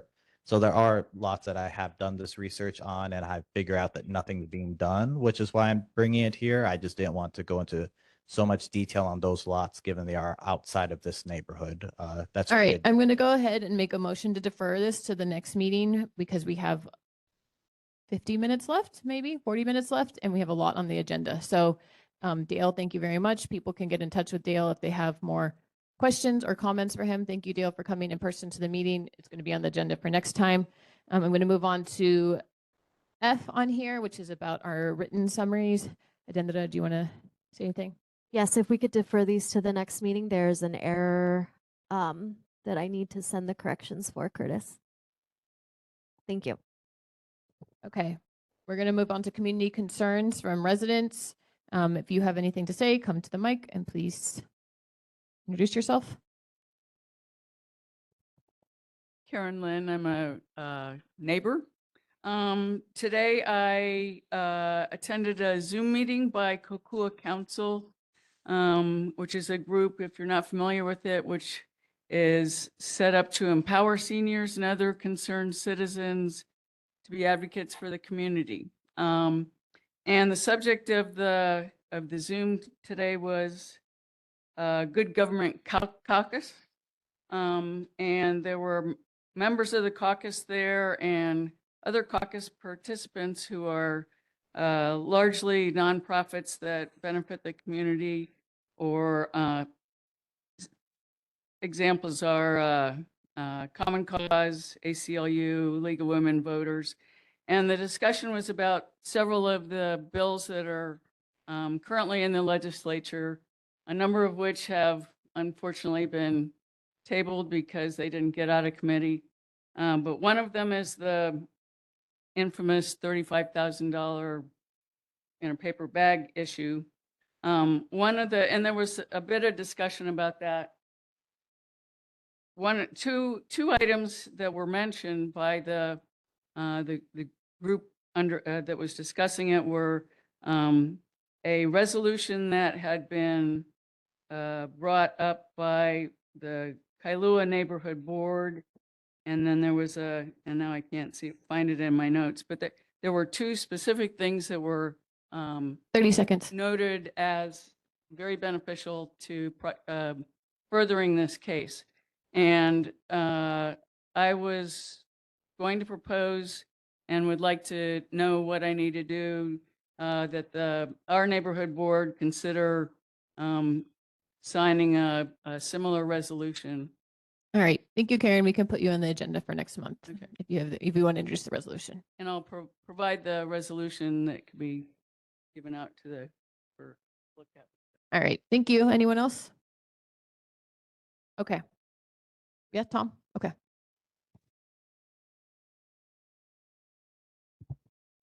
Thank you, Chair. Tom Heinrich in my individual capacity, kind of a bridge between Patrick Smith's comments on behalf of the Neighborhood Commission, if you will, and before Hector Venegas says anything on behalf of Senator Carol Fukunaga.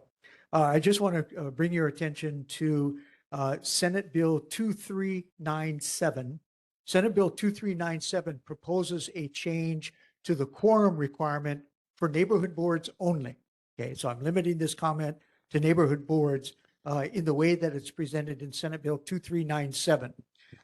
It crossed over from the Senate. It is currently a single committee referral to the House Committee on Judiciary and Hawaiian Affairs, checking right before the meeting. It's not yet scheduled.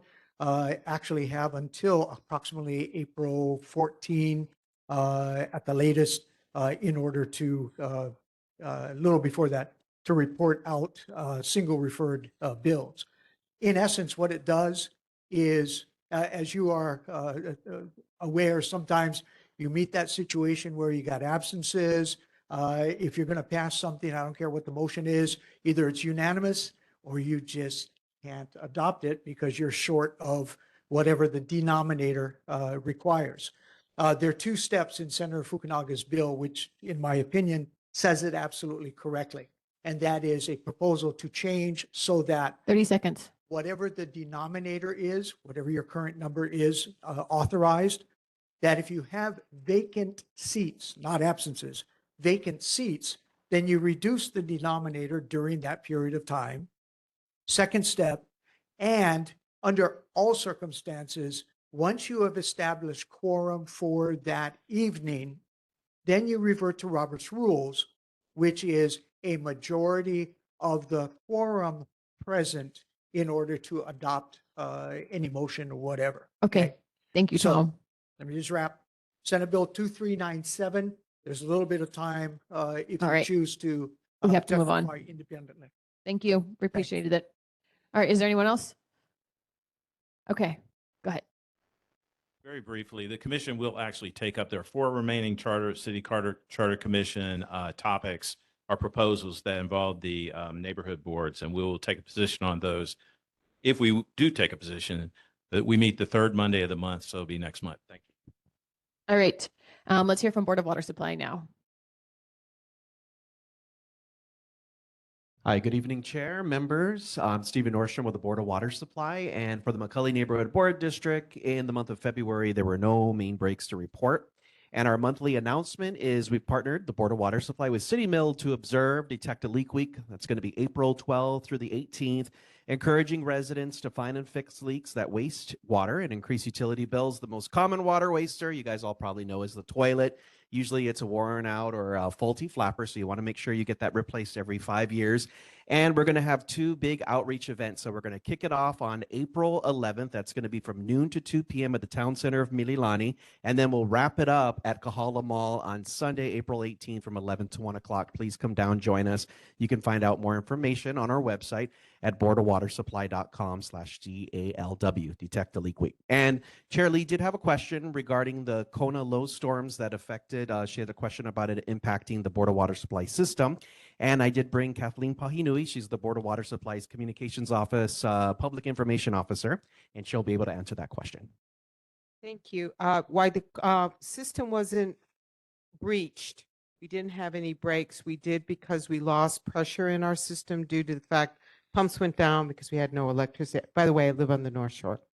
We had no electricity, and so the reservoir went dry, and then we had to put out a boil water notice because we wanted to make sure there were no issues with the system. System was not breached. There were no breaking hydrants, no broken pipes on our side of the system.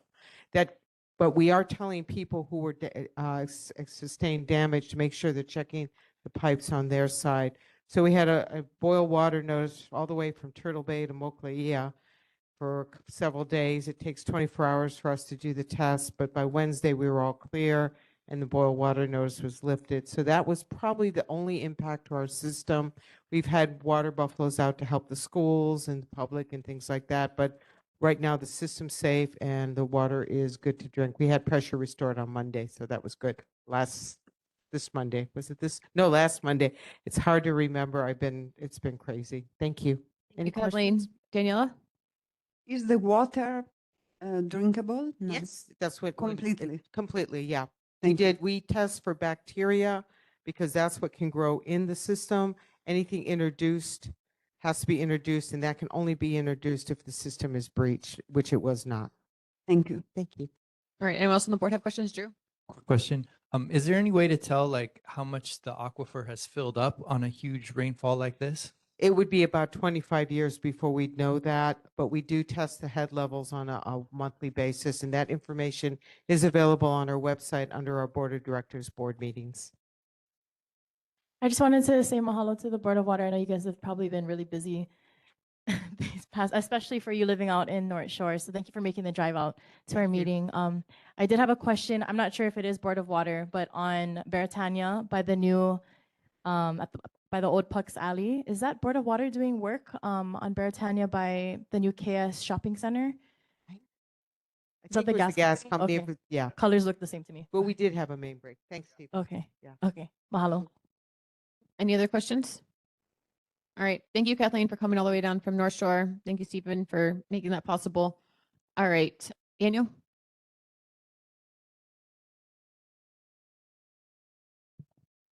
Hi, thank you, everybody. Dan Brick, ENV Deputy Director. So I'll start off by talking about HNL 311. This is just another reminder that residents can put in complaints or issues that they see around the city at hnl311.com. There's also an app you can download. It's very simple. You can upload photographs, put in your complaint. It goes immediately to the department responsible for correcting it. It's a really good system. and you should be able to get answers to your issues quickly. So I recommend that everybody at least try it out and see what you think of it.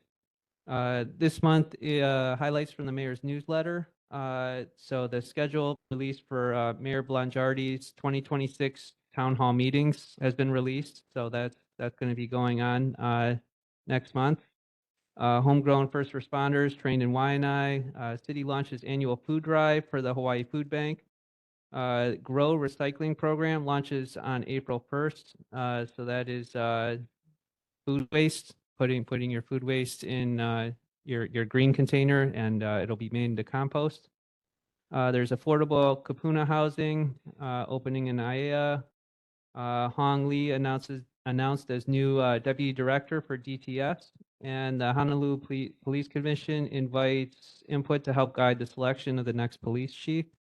And Skyline ridership surges as Bill 60 passes. So all this can be found at honolulu.gov/mayor/newsletter. So the city continues to respond to the Kona Low storm recovery.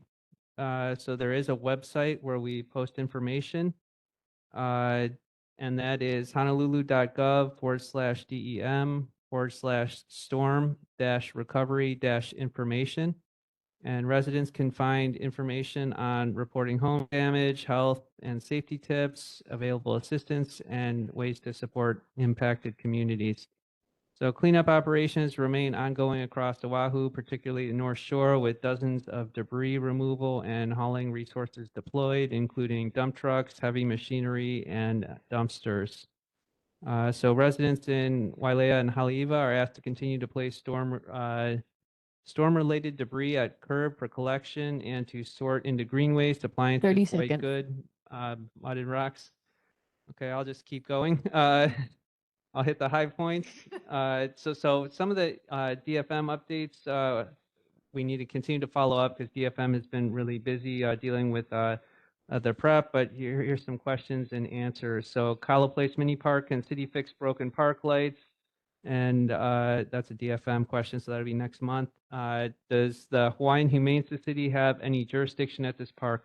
The Hawaiian Humane Society does not have jurisdiction at Kalo Place Mini Park. The public is encouraged to call 911 if they witness aggressive dogs or off-leash dogs. Aggressive dogs and off-leash dogs are not allowed in the park.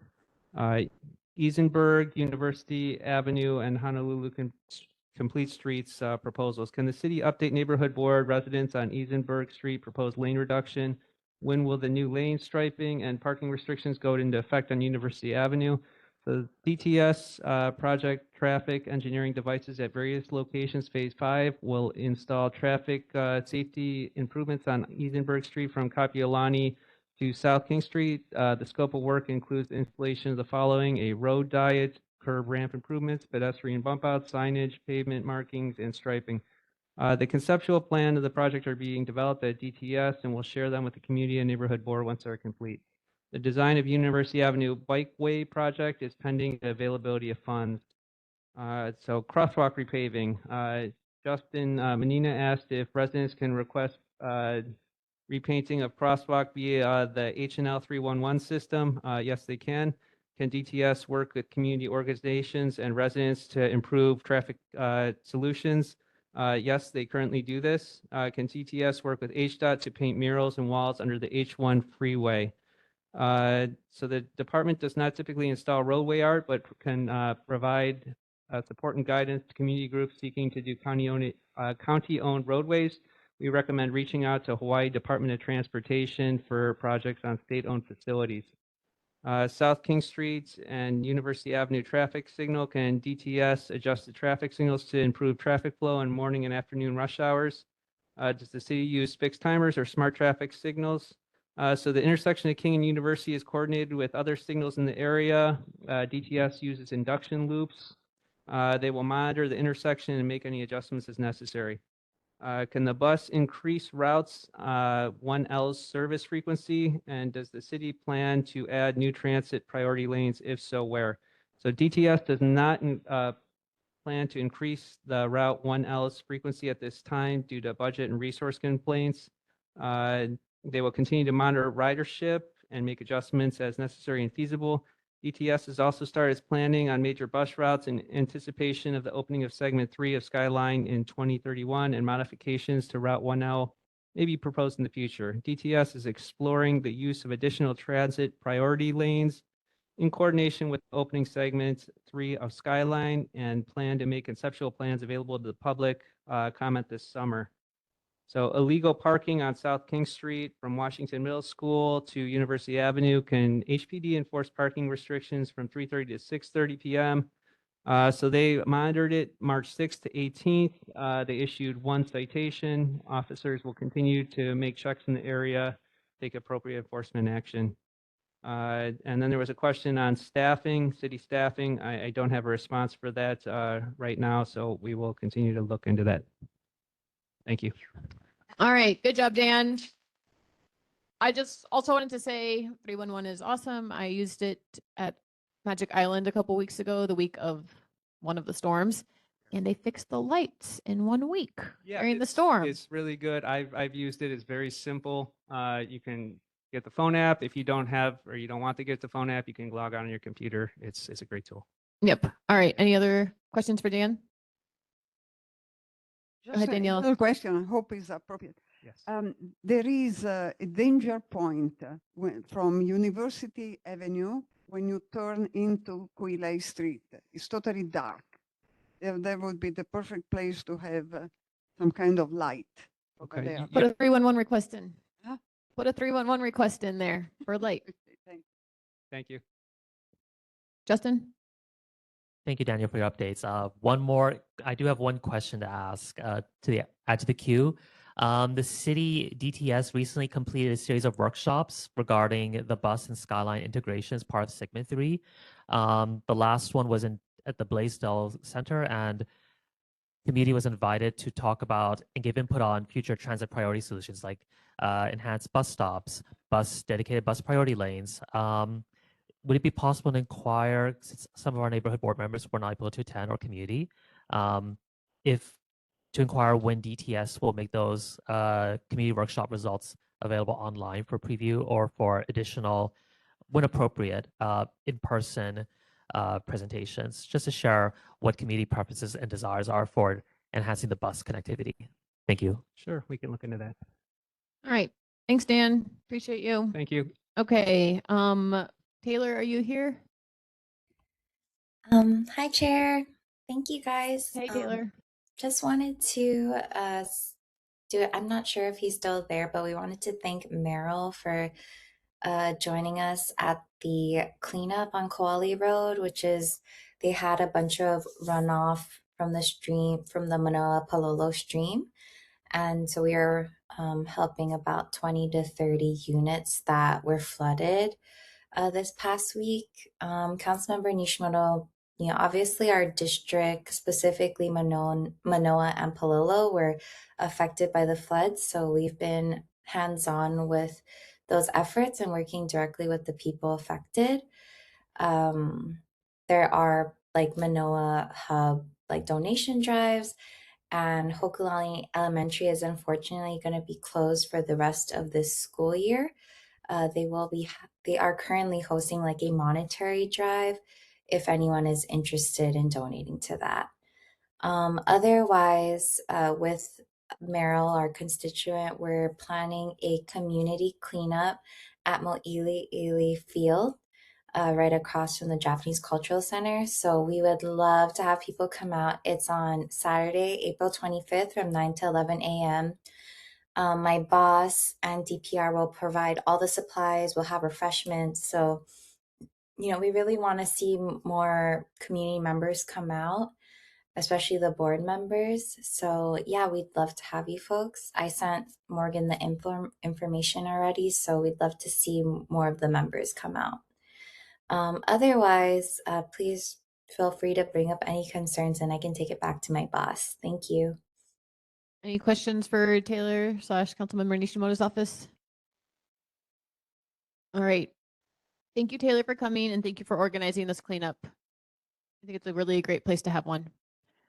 All right. I know that Gary is not going to be able to come today, and I know that Senator Ihara is also not coming. Is anyone from, yes, Hector, you are here, right? for Senator Fukunaga?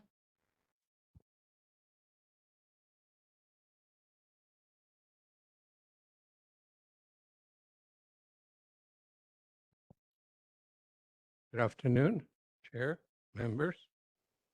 The across Hawaii, a lot of condominium owners are having their prices for the insurance go up. And legislature this year is putting out a lot of bills to address that issue. Can you speak closer to the mic, please? Senator Fukunaga has introduced, and it's working and still alive, 3 bills. Bill 2433, it strengthens the use of condominium education trust fund to support programs that help owners better understand association governance, reserve requirements, financial obligations, and their rights and condominium association. The bill also directs the Real Estate Commission to ensure that condominium units owner, their interests are represented in programs funded through the trust fund and adopt rules to protect the rights. And another bill, Bill 2950, it authorizes the insurance commissioner to allow certain captive insurance companies to underwrite catastrophic property risk.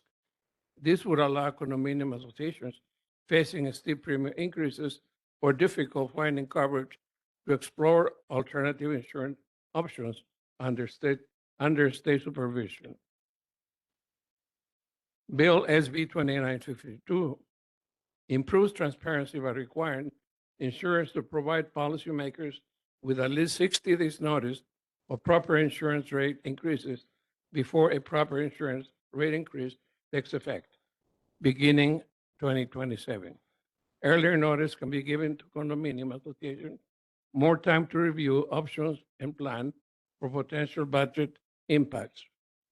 There are also 2 bills that I would like to speak about is the traffic safety concerns and lower McCully-Mōʻiliʻili.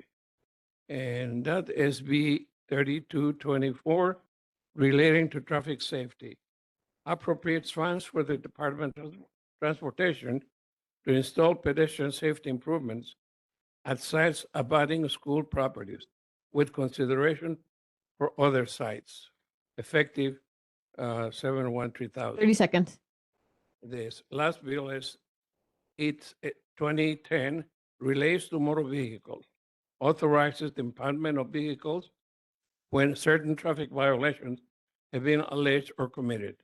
Provide that if a law enforcement officer lawfully stops the motor vehicle, the operator is cited for driving without a license.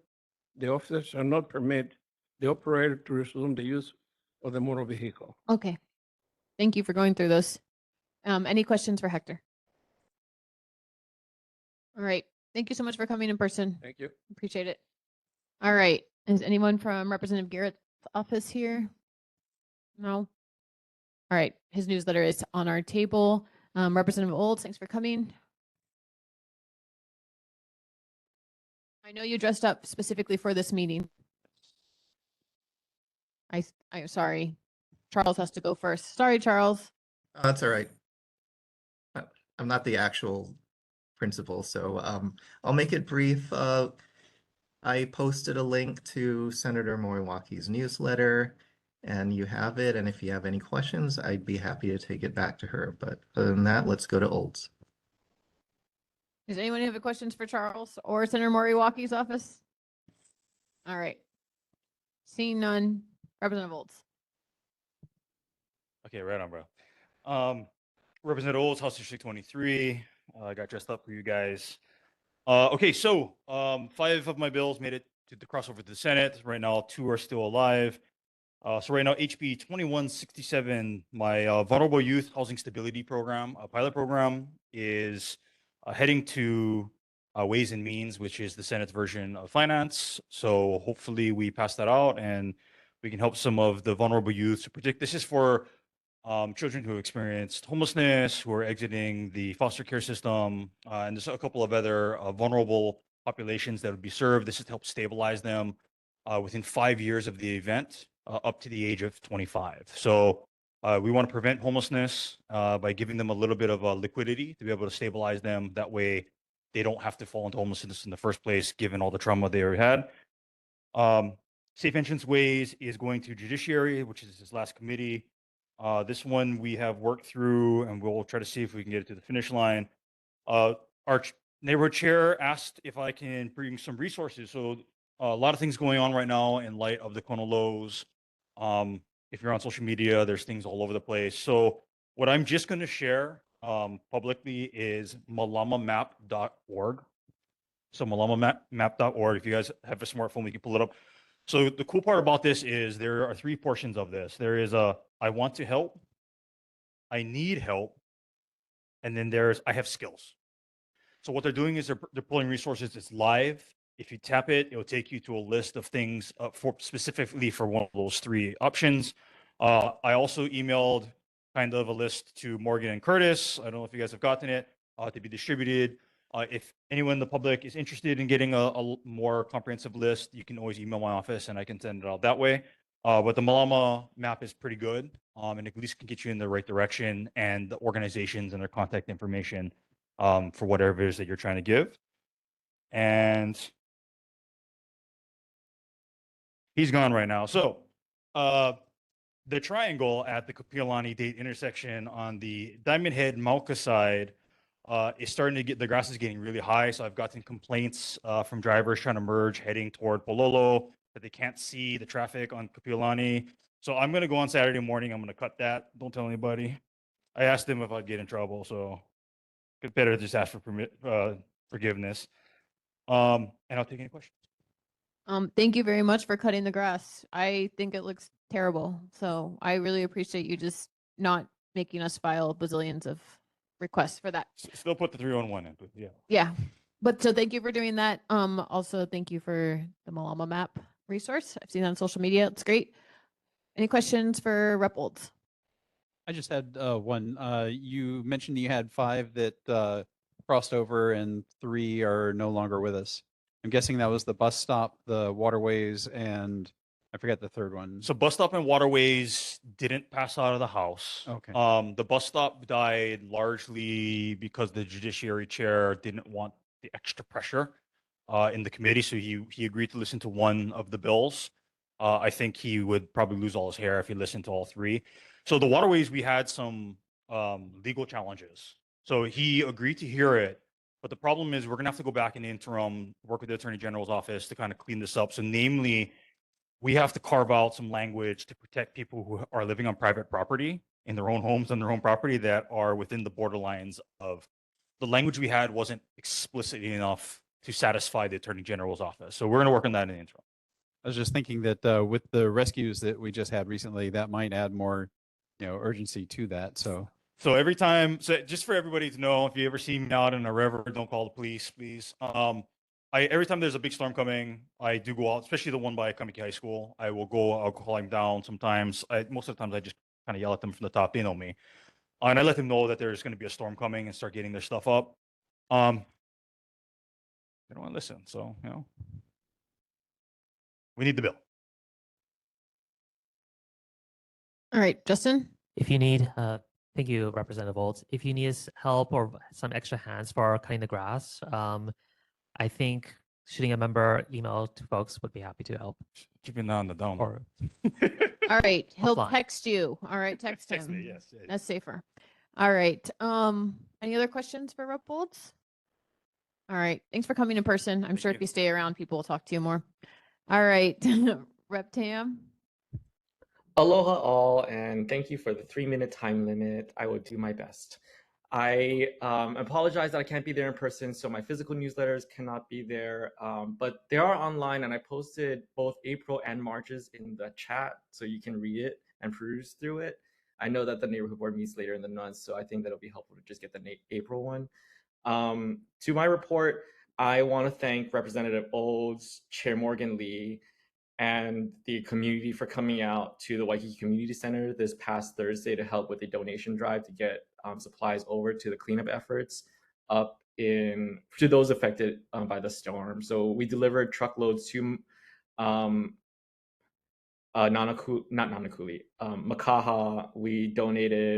We sent 2 trucks, 1 flatbed and 1 pickup truck to Haleiwa, Wailua area. And so I just want to thank everyone for pulling together this event so quickly. Finally, the legislative session is still going through. There's a list of bills that are still alive from me in the newsletter. A resolution that I do want to flag for this board and the community is HCR 43. So HCR 43 urges DTS at the city to install raised crosswalks at the University Avenue, Lauiki Street and Kamoku Street intersection with Hihiwai Street to be improved. This has been an issue in the past because there's been too many close calls with accidents. If you would like to support this resolution, it's being heard tomorrow. There's still time to submit testimony. It'll just come in as late, but it's better to have the late stamp on a testimony than no testimony at all. It shows that the community is behind this, and the neighborhood board over here did pass a resolution in the past to support a raised crosswalk in that area. I will put a link to the bill in the chat for those online, but again, to talk about what the resolution number is, it's HCR 43. That can be found at the Capitol website. With that, I will open it up to any questions folks may have for me. Just so you guys all are aware, since we did pass that resolution several months ago, I was planning to submit testimony on behalf of the board since we passed a resolution about this crosswalk in particular. Does anyone have any questions for Rep. Olds? Or not Old, sorry, Rep. Tam? Not that handsome. Sorry, just not a question, just a comment. Thank you, Representative. Thank you, Representative Tam and Olds for introducing HCR 43. I wasn't aware of this resolution, but I personally would like to submit testimony in support. Thank you. All right. Any other questions? All right. Thank you very much, Rep. Tam. Elmer, you got the floor.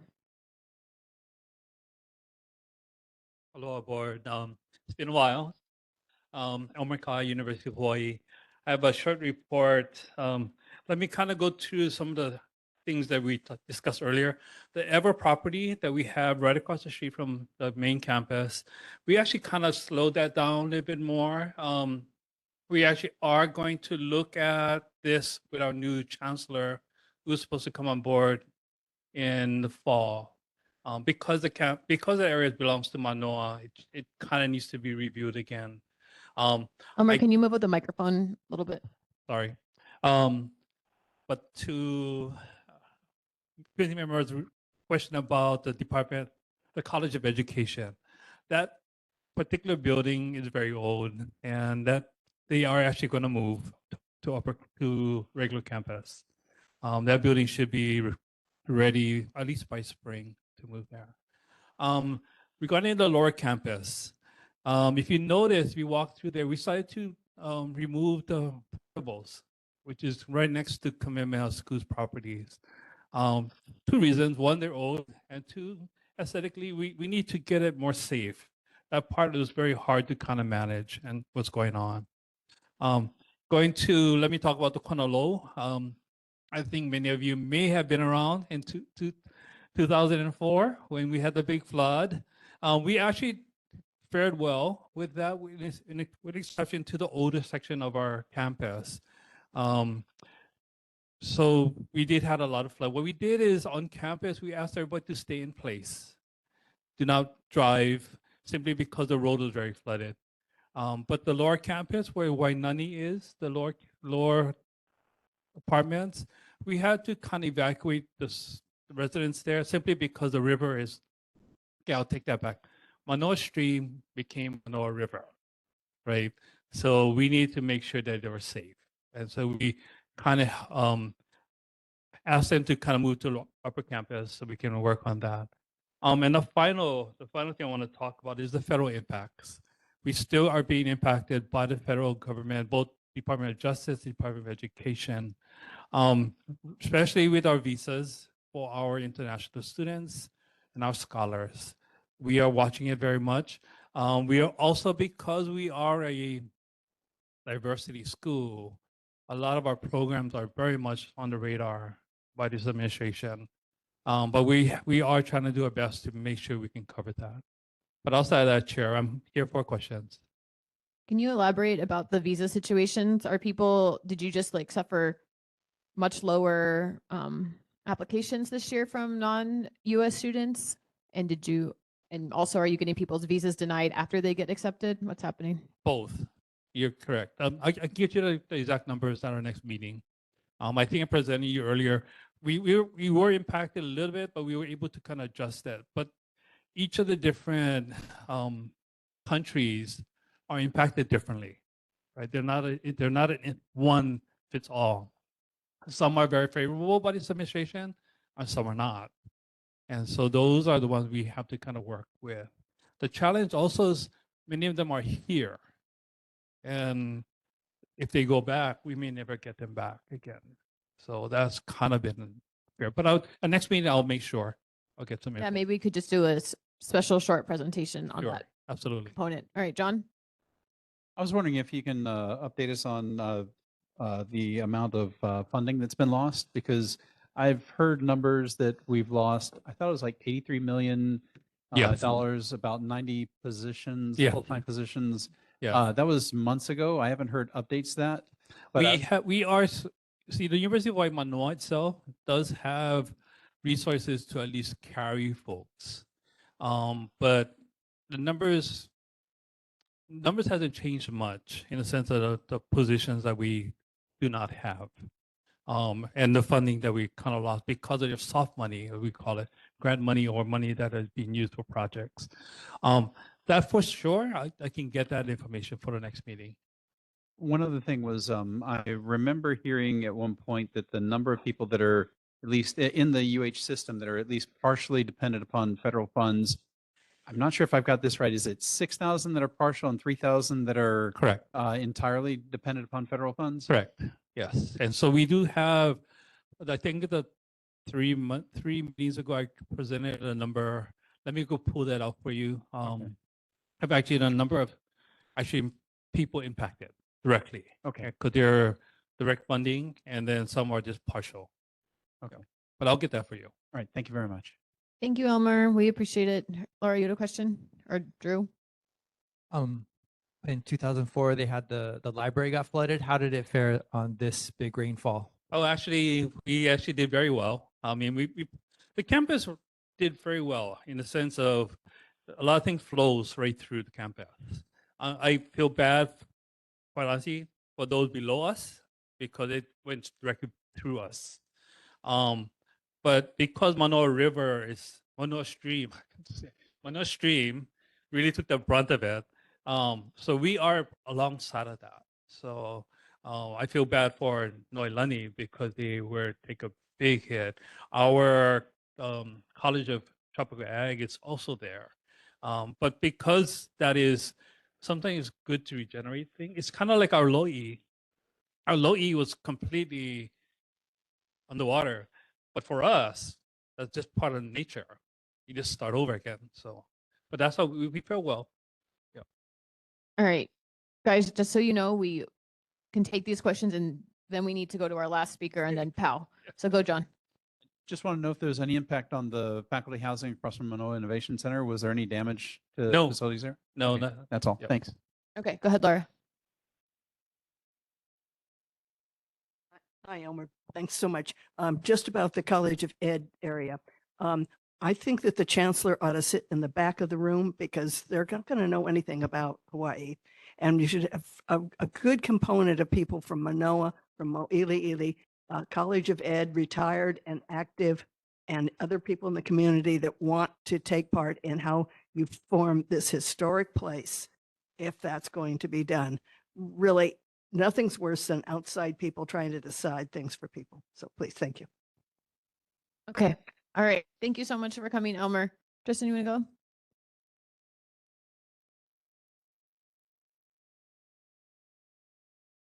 Hi, everyone. I'm Tristan. I will be coming quarterly to these neighborhood boards. So just some updates on the federal level. Sorry, could you say who you're with since you haven't? I'm with Congressman Ed Case's office. So in regards to the Kona low storms, the Hawaii delegation signed a joint letter to President Trump supporting Governor Green's request for a major disaster declaration. This declaration would allow for 90% of federal cost share as combined damages far exceed the state's cost share threshold. Currently, they're still awaiting a response from President Trump.